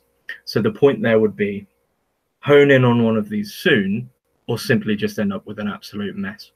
End up with what Land calls ZAC, zombie-act. Like we've just, it's over now. IQs have been shredded. There's not enough resources left, and it's just back to apes. Is that what ZAC means? I believe so. Zombie-act. And it's just what you just said. Game's over. We're all gonna be zombies. Well, maybe what's that film? Idiocracy might be zombie-act. Okay. Yeah. Again, I think I would just cite that as another example in my theory that all the different accelerationisms are just like creative little aesthetic on. Well, back to the agency question. The problem with that's the age-old free will question, and in terms of my interest in that question, it's kind of pointless, because whether or not you somehow proved it one way or the other, it doesn't matter, because what happens happens. So there's still you know, I just said those words. Did I choose to say them or didn't I? Well, it doesn't really matter now, because they've been said. So if you could say it's agency or not, but whether or not you agree there is, you could either say they made the choice to go to right accelerationism or left accelerationism, or it just so happened to go that way. Either way, we might go there.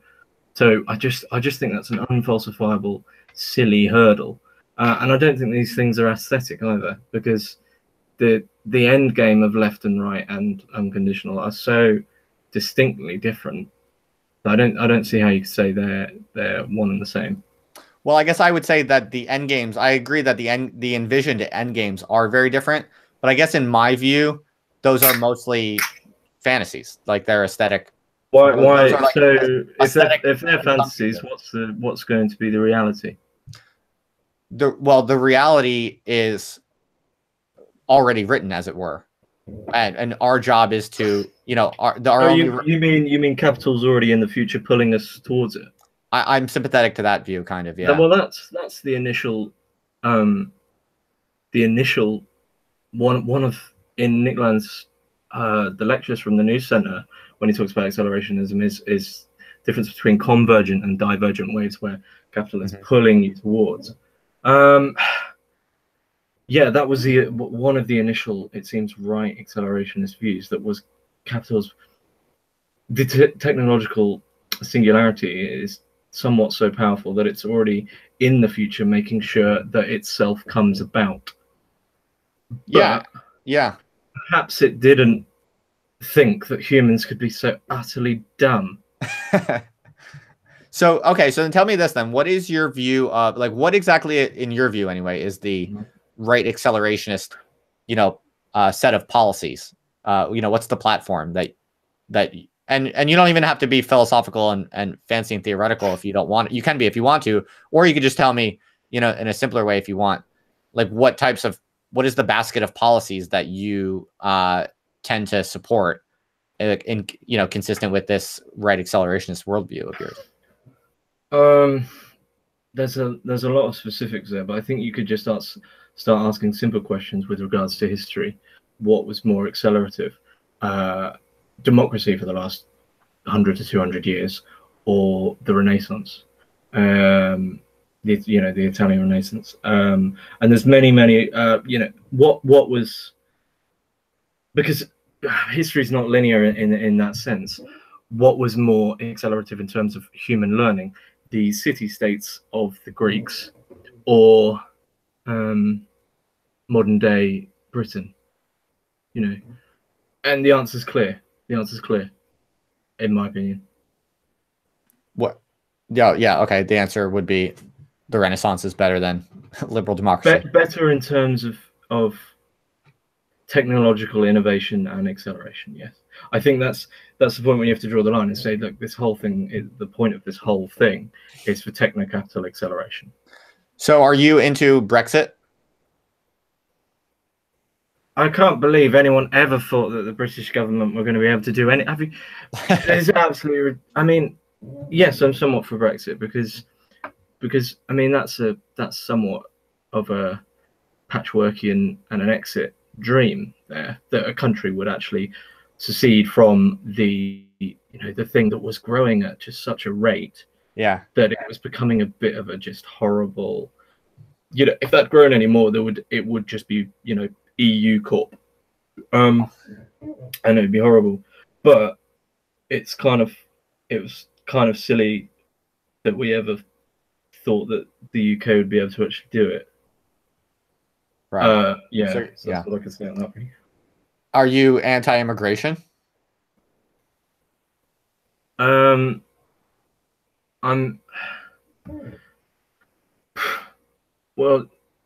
for allowing people in who are going to contribute to the country. Right. You can't just continuously. You can't. I'm trying to think of the. The reason I ask is because it's kind of interesting from an accelerationist perspective. Like, what exactly is the accelerant position? You know, more immigration or less immigration? I obviously, right, accelerationists tend to be, you know, anti-immigration or selective immigration, as you said. And I understand the arguments in that direction, but you know, you could make an accelerationist argument for more and more undiscriminating, you know, immigration. Depends if they're going to help towards the innovation.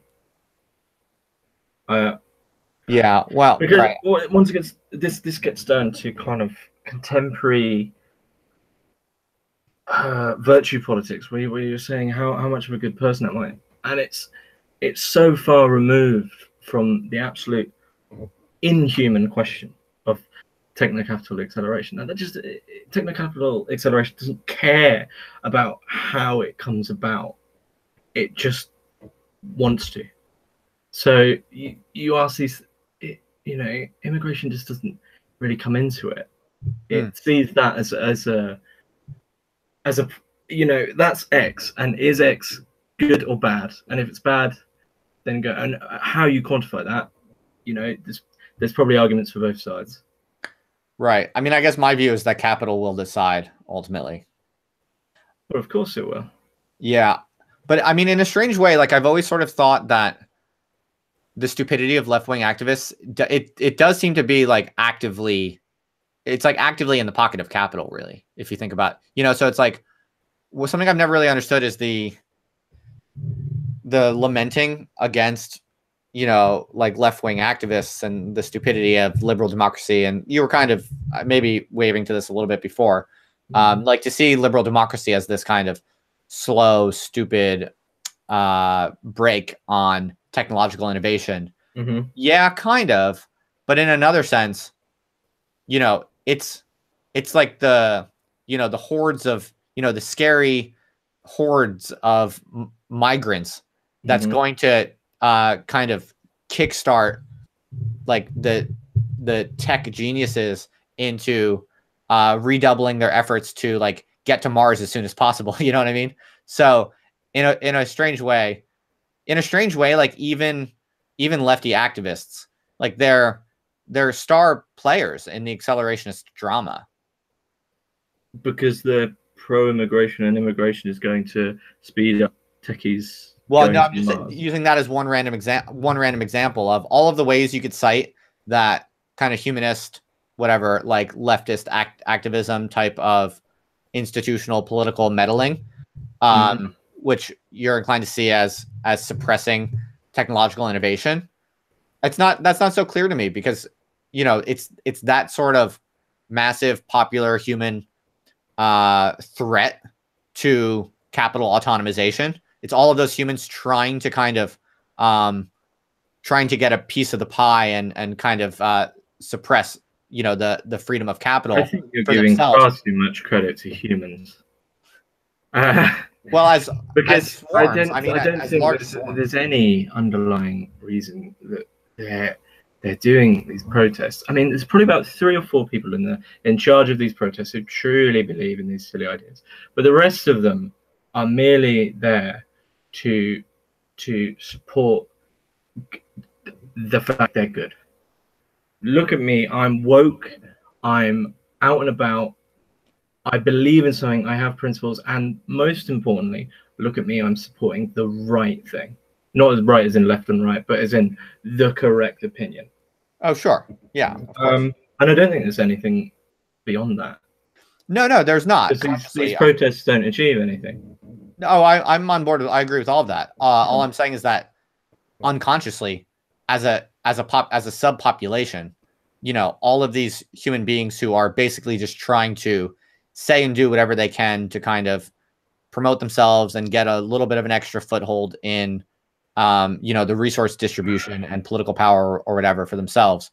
As a whole, that mass of kind of suppressive human energy is a massive waste. Well, it's a waste in some sense, but it's kind of rational for them, I think, actually. But what I'm saying is it's actually a massive incentive and motivator for tech geniuses or, you know, entrepreneurs or whatever to double down and work extra hard to like get the fuck out of the clutches of these hungry masses, is what I'm saying. Well, a tiny bit of me agrees with that, because there's certainly some people who have literally done that, and I think you're starting to see it. I think, you know, Moldbug's Urbit is certainly is going to be a virtual conduit of escape, of exit. Do you think that? Yeah, somewhat. I think VR and things like that are going to play a far greater role in the future than we could ever have imagined. Really. Are you really informed about Urbit? Not massively informed. I've from what I understand, it's somewhat of a kind of personal automation in terms of yourself with personal computing. This is from memory. Well, I'm not testing you to go into the whole thing. I was just curious. I'm very intrigued and interested in what you said about how you believe that could be a major vector of escape. I know a bit about it, but I don't know enough to have much confidence to know if it is going to, you know, really offer anything. So I was just curious if you had anything else to expand on. No, I don't. Okay, cool. Yeah, you can. Sorry if I interrupted. You could carry on. That's fine. I can't remember where I was. That's okay. No worries. Okay. Well, I think, you know, you've definitely laid your cards out, and that's been interesting to hear. Just like where you fall on these things. And one of my big things when I started blogging in terms of accelerationism was the accessibility, because one of the things Robin McKay says at the start, I think it's the introduction actually of the Accelerationist Reader, is all of us theorists talking about accelerationism, we aren't accelerationists. Nowhere near. Programmers, engineers, they're accelerationists.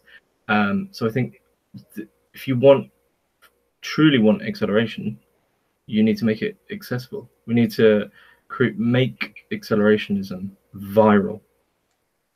Get normies believing in it. I see. So you do kind of still hold out some interest in like shaping popular culture in a way that matters and affects. But it's shaped by the outside, not by the people who are in it. There was that very interesting Psychology Today article about how 70% of people don't have an inner monologue.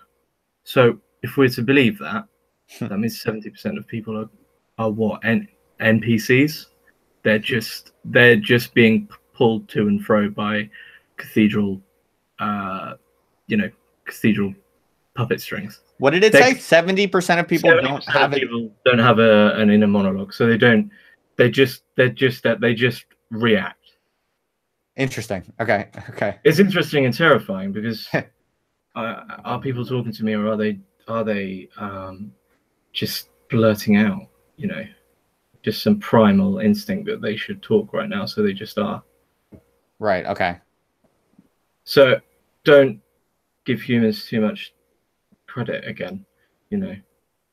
Right, but you think that in interesting ways that remain to be determined, the outside could operate through us in ways that, individuals and groups, by their being affected by the outside, could then have effects on the culture. Individuals and groups believe they are making their own choices, but the reality is something else made that choice long time ago for them and wanted them to do it. It's a good question to ask yourself when you're consuming any media. Isn't why am I watching this, or why am I playing this game? It's why does somebody want me to watch this? You know, there's no other use for media other than somebody wanting you to do something, or to feel something, or to think something, which further down the line is going to kind of grow into whatever they want, I'm getting a little bit of a fact check from the chat. Determinate negation, who I believe is Tisalal, who I believe is Schwund form. I'm not having an inner monologue all the time. Okay. What's that? Oh, can you say it? Yeah. Oh, yeah. Yeah, I think it's a slight modification, I guess, but I'm sure your point generally would still stand.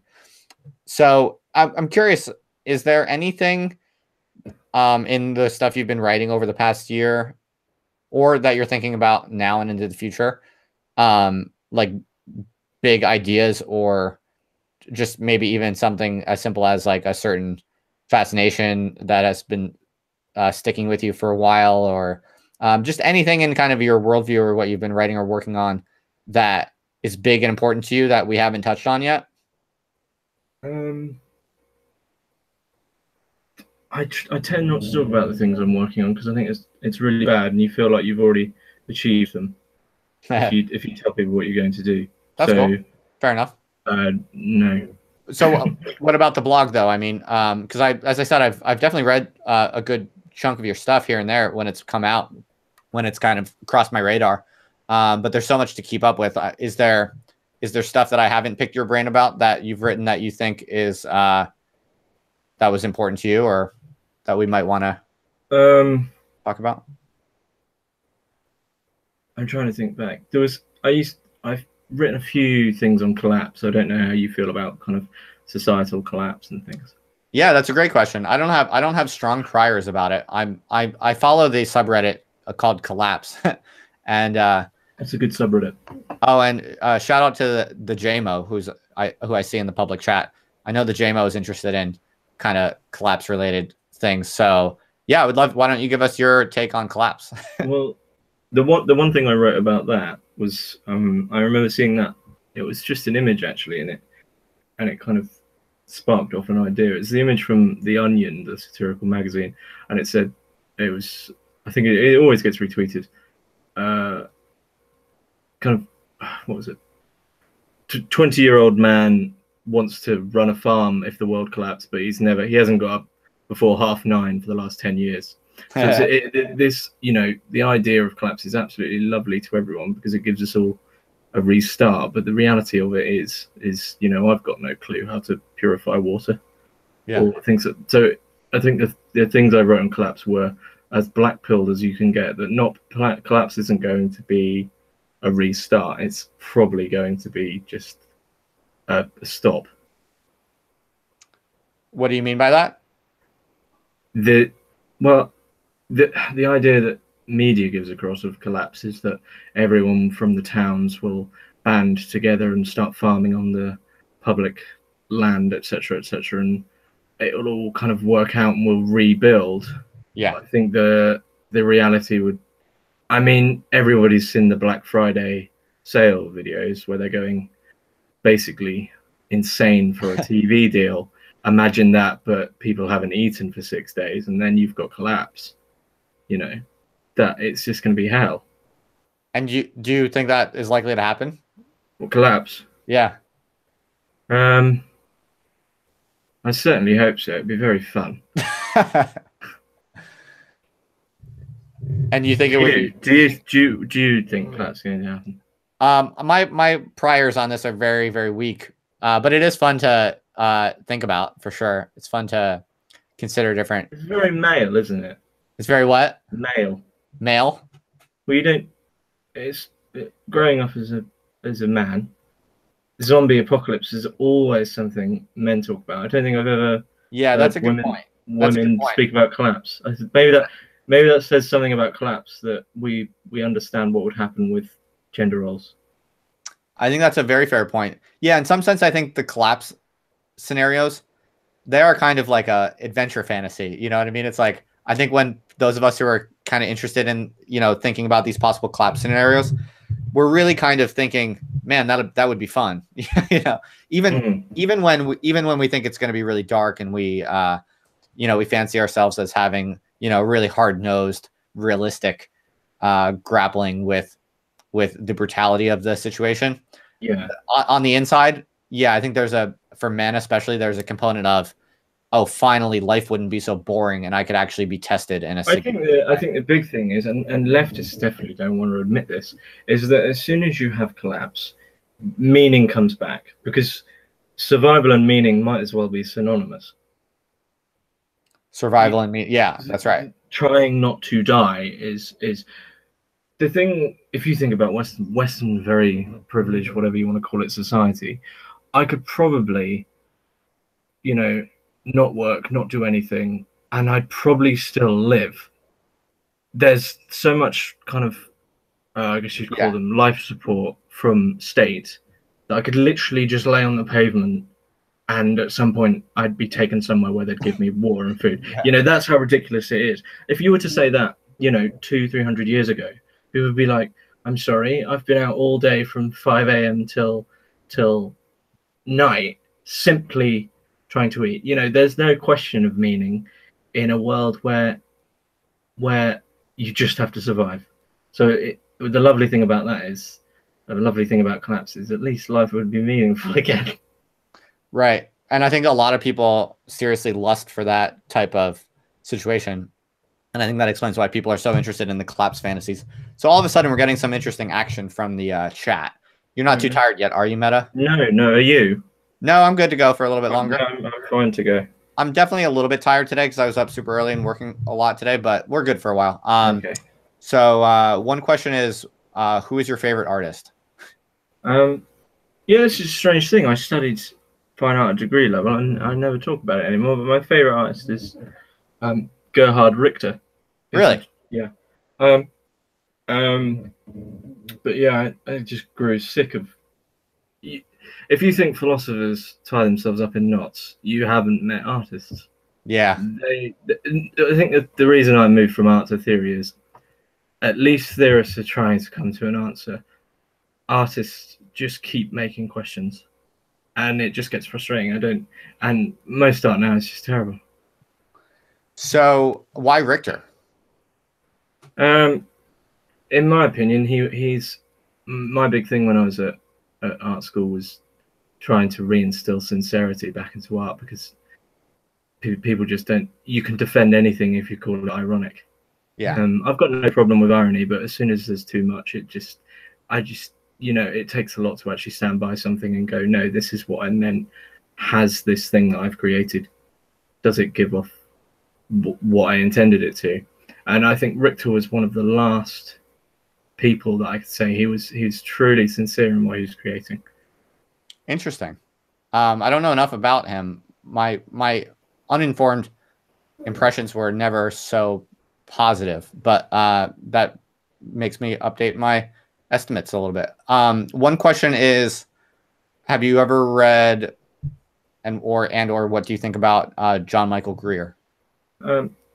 He's on my list. I've read bits and I've listened to interviews with him, because I do have the direction the blog will be taking in the next year or so will be towards occult stuff and politics, the mixture of the two.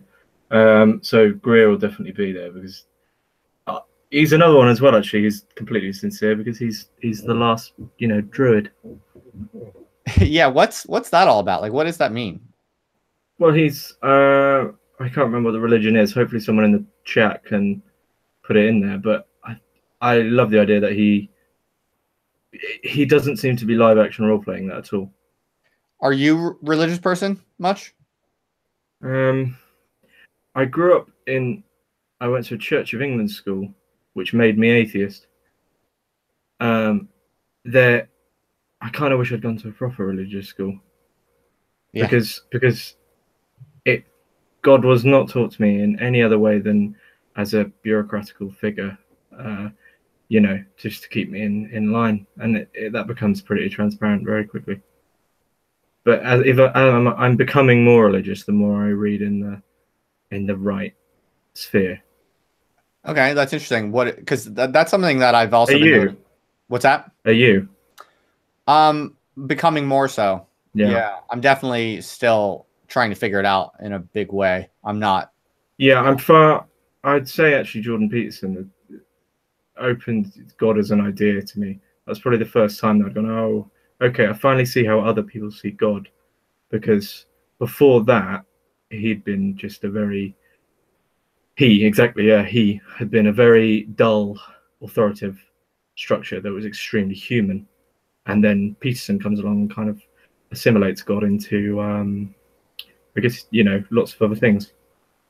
Yeah, I definitely second that. Because what he's kind of a master of on that specific question is how to talk about God and how to talk about a religious belief, while still using words that are completely compelling and reasonable and effective on the purely rationalist plane.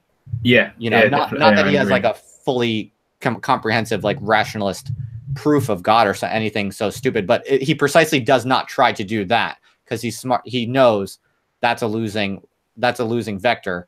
But he has like, I think, very, very well targeted phrases and certain ways of talking about it that I think just basically nails the reality and attractiveness of religious belief and even the intellectual justification for it, without, you know, being like a try hard, like rationalist, you know, I have a proof of God kind of attitude. Yeah, he came straight after the new atheist movement, which I was really into when I was young, because you think it's really smart when you're young. And then now I look back on that and it's just completely transparent, really. They do the worst thing, which is to destroy without replacing. So, you know, they're all high and mighty with their God's not real, but then at the end of the day, they've got nothing there to give people in replacement. Right. So, yeah, that's interesting. Okay, then, what have you ever read Jordan Greenhall? No, I haven't. Two people have asked about that. Okay. I've never even heard of him. Yeah, actually, me neither. I can do a quick. I'm actually curious. Do a quick Google. Yeah. But here, actually, I'll do a screen share and we'll look them up real quick. Yeah.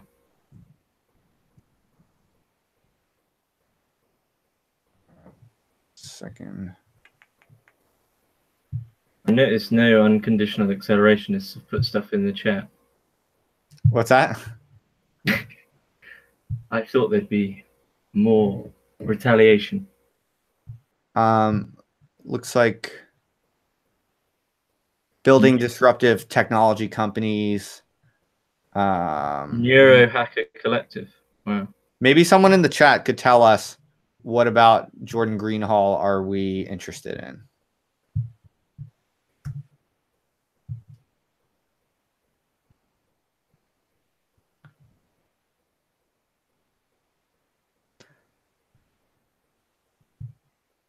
So Greer was the head of part of the Golden Dawn. Okay. Yeah. We'll take a quick look at his YouTube. How big is he? Maybe I can get him to talk with me. Oh, he doesn't have that many followers. He'd probably talk with me. Yeah, because, you know, all of this stuff is like, it's all like prestige competition. Like, people don't want to talk with people if they don't have, you know, enough followers or whatever. But he's only got 1,900. So this guy would probably talk to me. Maybe I'll get him on. He seems to be making quite a lot of stuff. Yeah, although it's like one video a month or something. Deep code writing. What's deep code writing? The JMO. Deep code. Which one? Someone give the too long didn't read about this guy. Yeah, that's what I'm asking. Can someone give us the TLDR? Have you ever read Meta? Have you ever read James Mason? No, that's another one. Yeah, me neither. So that's cool. We're getting some good tips, I guess. These are very specific though, because they've only got 1,000 views. So right. It's interesting futurist concepts. So Antoine says he's interested in a lot of futurist concepts that resemble a lot of accelerationist premises. Okay, I'll look. Yeah, I'll check him out too, and maybe I can get him to talk with me since he's not too big on YouTube.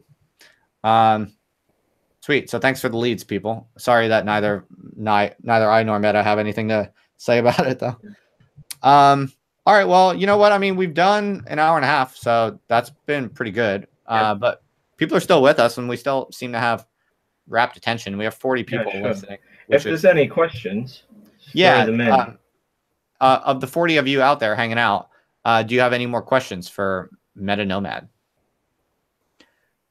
I know you said that you don't like to talk about what you are going to be working on in the future, but it sounds like you actually did say that you want to work on stuff related to the occult. By any chance, would you want to expound a little bit more, or you don't have to if you don't want? Well, I think, as far as I can go into specifics, the idea of capital and the occult So it's time to look elsewhere for theories as to what capital is and as to how it's acting. Yeah. So utilizing occult knowledge to decode capital. Yeah. Interesting. Cool. Well, the chat, people are talking a fair bit, but no, I think we might have satisfied their curiosity for now, because, oh wait, I don't know if this is for you or not, but someone's asking, Meta, have you ever written film reviews? Yeah, doing a series where I was going through the top 1,000 by cross-referenced lists. I should be continuing that, but I'm in an era of films now, which is about the 1930s, where they did a load of interesting stuff in the 1920s, and the 1930s is so dull. So I'm trying to get through these films, which actually aren't very good. Oh, so you're trying to watch the top 1,000 films in terms of ratings? Yeah, and say something interesting about them. I've got to about 1931. Interesting. Cool. So someone was just asking if you're going to write more film reviews. So is that a yes? Yeah, that's a yes. Cool. Okay, now we got a few more questions. Okay. What do you think of the TV series The Terror? I thought it was great, but it would have made a much better single film because they harped on a lot. And then they hinted at a load of Lovecraftian stuff, which ultimately you can't really show. But then it turned out to be something not that Lovecraftian. It was good though, and it seems actually now TV's taking bigger risks. Okay. We're definitely in the era of TV. Okay. Well, I'm always looking for recommendations because I always run out of good things to watch. So that's good to know. Do you think accelerationist art can exist, or is it the Chapman brothers joining ISIS and destroying the world's art? There's certainly been accelerationist art projects that you could throw in there. There's an artist called Gustav Metzger who created auto-destructive art, and he'd spray down all his paintings with acid, and they'd self-destruct. So if you could find that in a way that, if you could do that in a way that they wouldn't destruct, but they would change into something else or assimilate into something else. There's a lot of that kind of self-destructive stuff. But what would accelerative? I've thought about this a lot. What would accelerative art look like? And hopefully, it would look like most galleries shutting. Yeah. Did you have anything to do with or pay any attention to the LD50 stuff, the controversies with Nick Land? No, I wasn't around much for that time. But I was just curious because that was like I don't know the people very well, but I guess that was like it was an art space really, and they were kind of trying to I guess provoke some political controversy a little bit in a way that I guess they would have understood in artistic terms. As far as I'm concerned, everyone should have a platform. So, what do you think? This is me now, but I'm just thinking a little bit about accelerationist art, and one person who just randomly came to mind. I'm not like very big on art history, so I'm not. But just someone who randomly came to mind that I started looking up is I used to be into Joseph Beuys.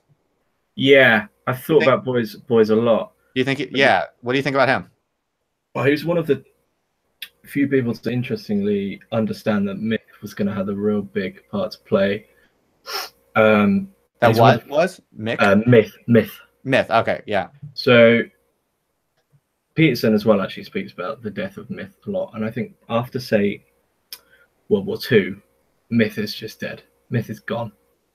And Beuys is one of the few people to really bring it back, but it's quite cheap the way he does it. It was something to do with him crash landing near some Tartars, and that he's extremely. He paved the way for postmodernism, so I can't really forgive him for that. Yeah, he's always seemed cool to me. I read he has some writings actually. I read a book by him. That was pretty cool. I'm afraid I don't remember much more about that other than liking it. And remember, you know, I was very into kind of like situationism at the time, and it was very, I remember it being very kind of, you know, poking my kind of like radical emancipatory buttons a little bit in a way that might be. When you, I was meaning to ask you this actually. When you speak of emancipation and emancipatory stuff, what is it you specifically mean? Thanks for asking. That's a good question. I mean, I guess all I'm really trying to hold on to with words like that is the longstanding human intuition that the way life is currently organized is highly suboptimal, and that we're all generally capable of so much more than we're almost all the time able to achieve in any given normal life. And I'm not willing to quite let go of that intuition, because it does seem to me that throughout, you know, the history of capitalism, throughout human history in general, you know, that human potential has been, you know, relatively suppressed by institutions, by different political distributions of power that are, you know, certainly not fair. You know, you could argue they're not particularly unfair. Perhaps they're just random chance or whatever. You can debate all of that. But the basic idea to me is that a lot of us have for a long time as humans had a long standing sense that life can be so much more than it is for most of us. That's an extremely uphill battle though, because you do a lot to convince me of the notion of fair. I'm just naming a particular feature, I think, of, you know, the human condition as we know it so far. There is I think, deep yearning for a fundamentally better type of life. And I guess I do still think that with some creative ingenuity and understanding how institutions kind of are wired into us, like understanding how we come to ultimately reproduce our own oppression in ways that we don't really even understand. I guess I still think that by figuring out those circuits, by mapping them more accurately than humans have heretofore been able to do, that we actually could possibly unlock certain keys that allow us to like radically and rapidly expand our potential and flourishing in a relatively short time frame in a collective way. Like I have not yet been convinced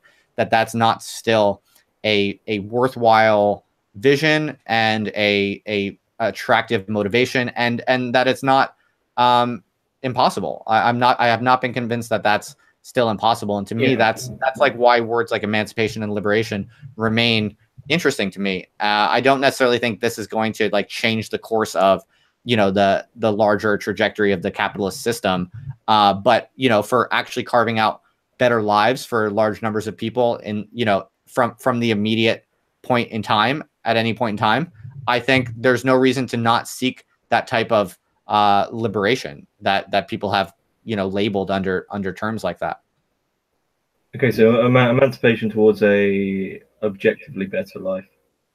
Yeah, like to a radically better life that can be achieved by people kind of coming together and hacking the system in some sense. Yeah. One thing I'll add on that, which people never bring up with regards to left acceleration, which isn't spoken about too much, it seems, in the sphere anymore. But if we were seriously to start giving out universal basic income and automate all these retail jobs, so you have, you know, masses and masses of the kind of low skilled population not having to actually work anymore because it's all automated, I don't think you'd find some idyllic utopian thing where people are creating and everyone suddenly takes up the guitar, etc., etc. You'd find a mass of people that have absolutely no meaning in their life because they've been brought up with the idea that work is meaning. You'd have generations and generations of just hedonists. Yeah, maybe. That's quite bleak, I know, but I like bleak stuff. It's possible. Yeah. Yeah, no, I mean, I won't go on a long tirade explaining or defending what I was saying, but just to answer your question about like what I mean by that, it's actually relatively what I mean by emancipation or liberation. Yeah, it's actually fairly, it's radical, but it's modest in some sense. Like I don't think you were definitely connecting it with the kind of Marxist idea of emancipation and liberation. You think I am or I'm not? I'm not. It doesn't seem. It's a bit deeper than that. Well, it's definitely. I mean, I'm definitely drawing on that tradition and or issuing from that perspective in some sense. It's just, I guess, with a radically modified sense of the opportunities for large scale kind of systemic reorganization. Like I don't have any interest in collectively taking over the state or any type of venture like that, which I think is completely doomed. But it's more of a, well, I mean, I think this is, in my view anyway, in my reading, this is basically a very Deleuzian perspective. That and Foucauldian also, the better parts of Foucault, like I think. Okay, I see what you mean. So yeah, I think, there is always this prospect of another life. Emancipation from Oedipus, from real large power structures.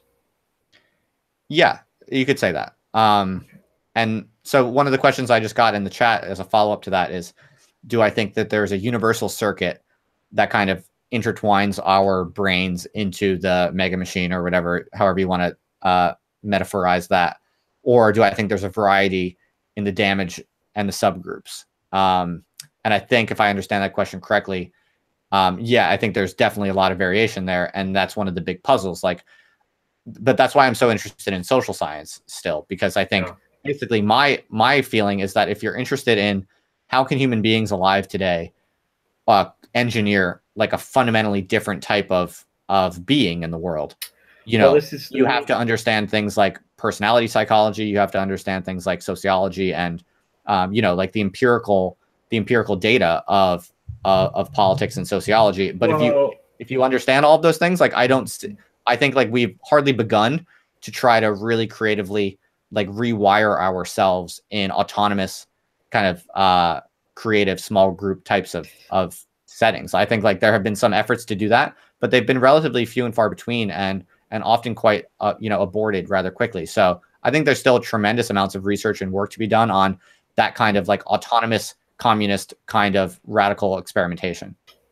Well, when you talk about how we bring about a better stage of humanity, I think really people need a dose of Nietzsche there, which hasn't been ruined by the academy, which is, people always take the Übermensch as something which is related to man, but it isn't. Man's only paving the way for the Übermensch.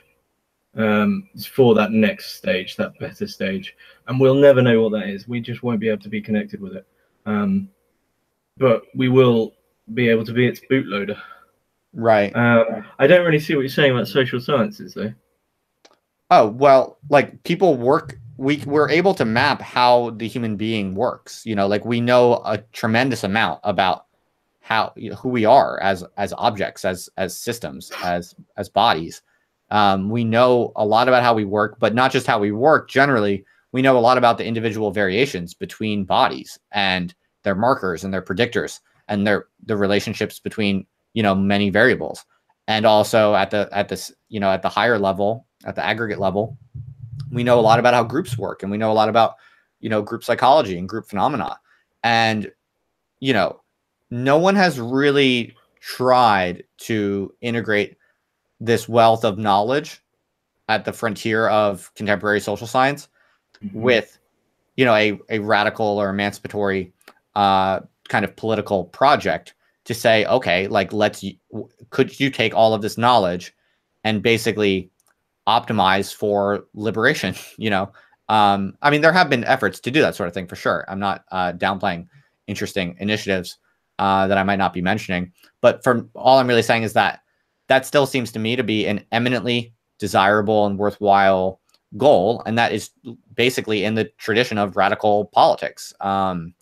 And I don't see anything in the accelerationist insight or recognition that would discourage anyone from seeking that type of emancipation or liberation.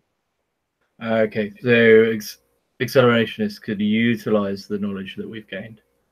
Yeah, and even like bootstrap ourselves using, you know, the outer edges of, you know, accelerating phenomena in, you know, in the current like technological center or whatever. One thing I'd say in relation to accelerationism and social sciences, though, you say we've gained all this knowledge, but we've only gained loads of knowledge within our own criteria.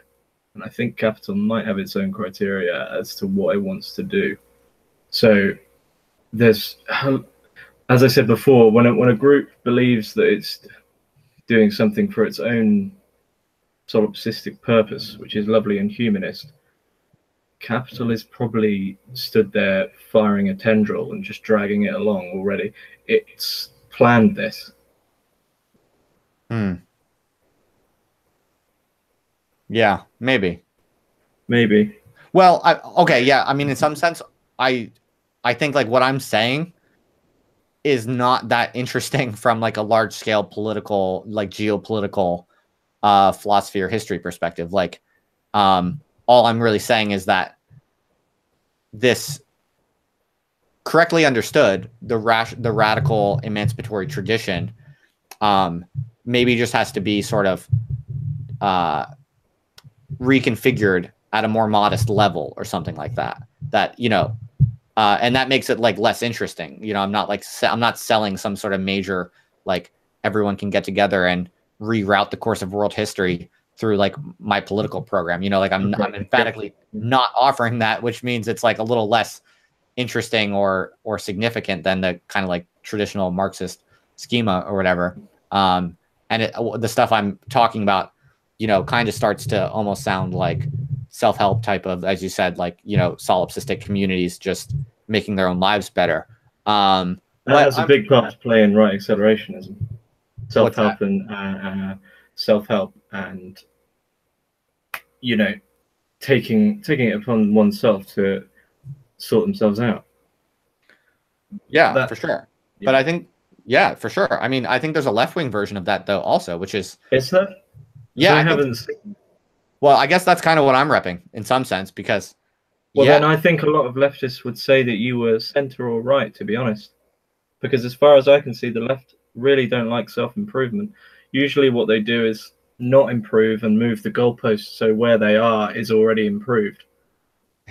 Yeah, I completely agree with that critique, and I even tried to kind of push for that argument, like even within left-wing activist circles. And yeah, you're right. I mean, the idea of self-help in any way, like basically improving yourself at all, everything for them is always a problem. Someone else has, you know, it's always capitalism has ruined their lives or whatever, and it's always capital's fault. But there's a certain extent, well, a large extent, 99% of people's problems are their own. So I'm beginning to sound a lot like Jordan Peterson, but the left simply doesn't have a hierarchy. They don't want to, because everything's equal. So, as soon as everything's equal, nothing can be better than anything else. So you have nothing to strive towards.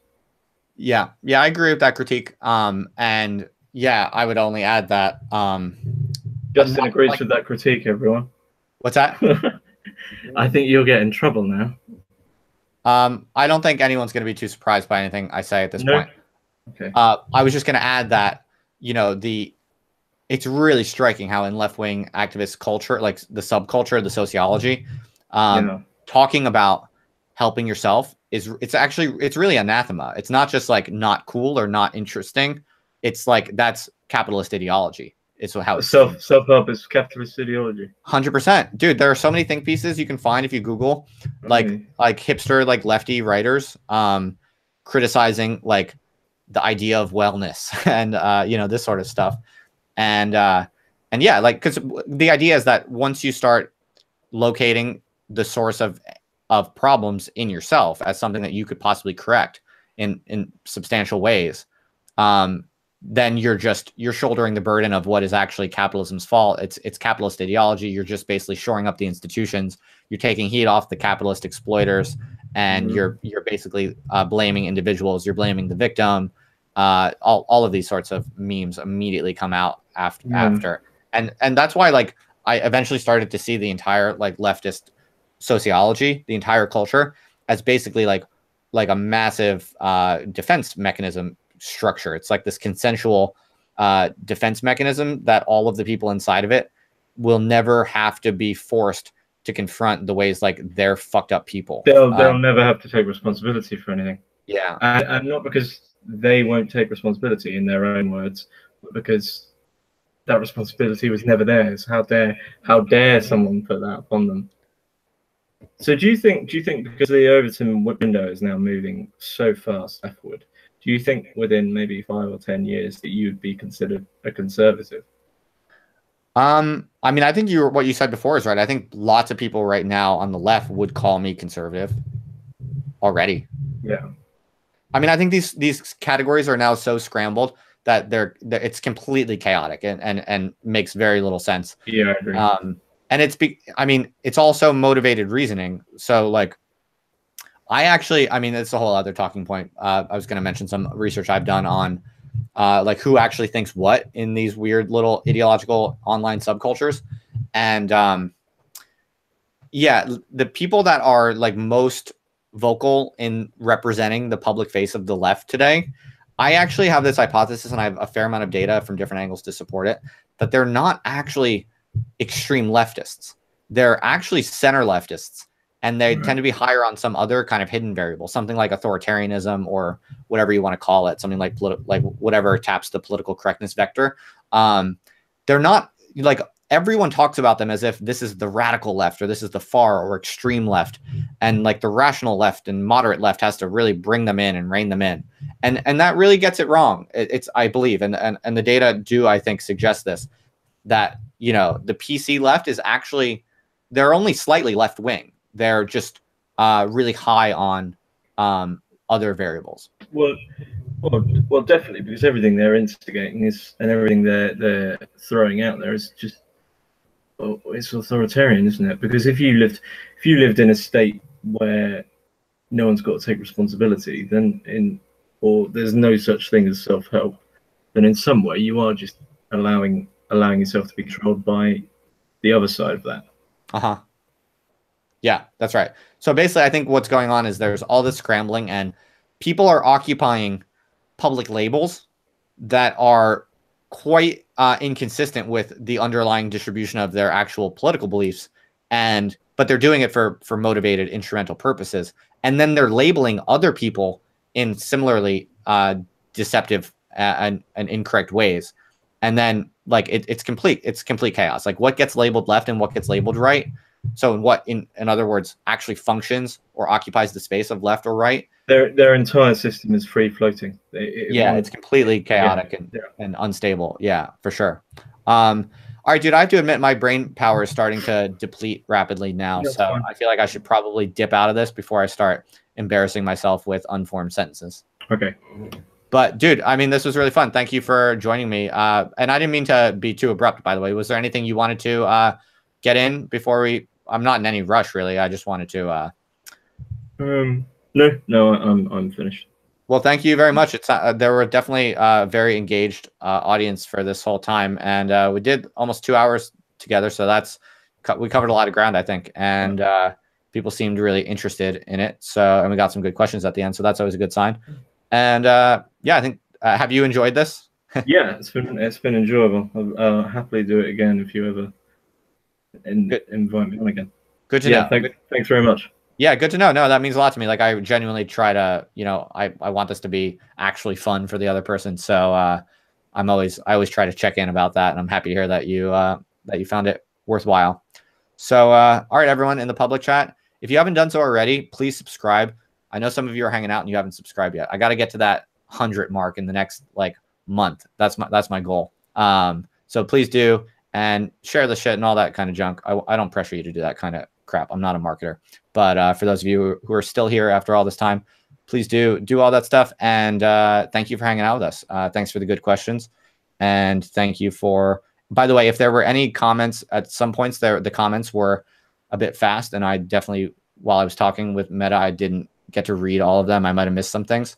So if there's anyone in the chat who made some comments or asked some questions that I skipped over or failed to see, shoot me a message or shoot Meta a message. And yeah, we're happy. We're both, I think, very open to to following up on any of the stuff at your convenience. So yeah, get in touch. Meta, thanks again. It's been fun, man. Yeah. All right, take it easy, dude. All right, everyone. I'm tired. I'm going to wrap this up. But thank you for the engaged attention and the interesting comments and questions. The comments and questions really help with, you know, keeping things flowing, and it just takes a lot of pressure off me to try to come up with questions and interesting things to say. So it's always good when you ask questions. I appreciate that.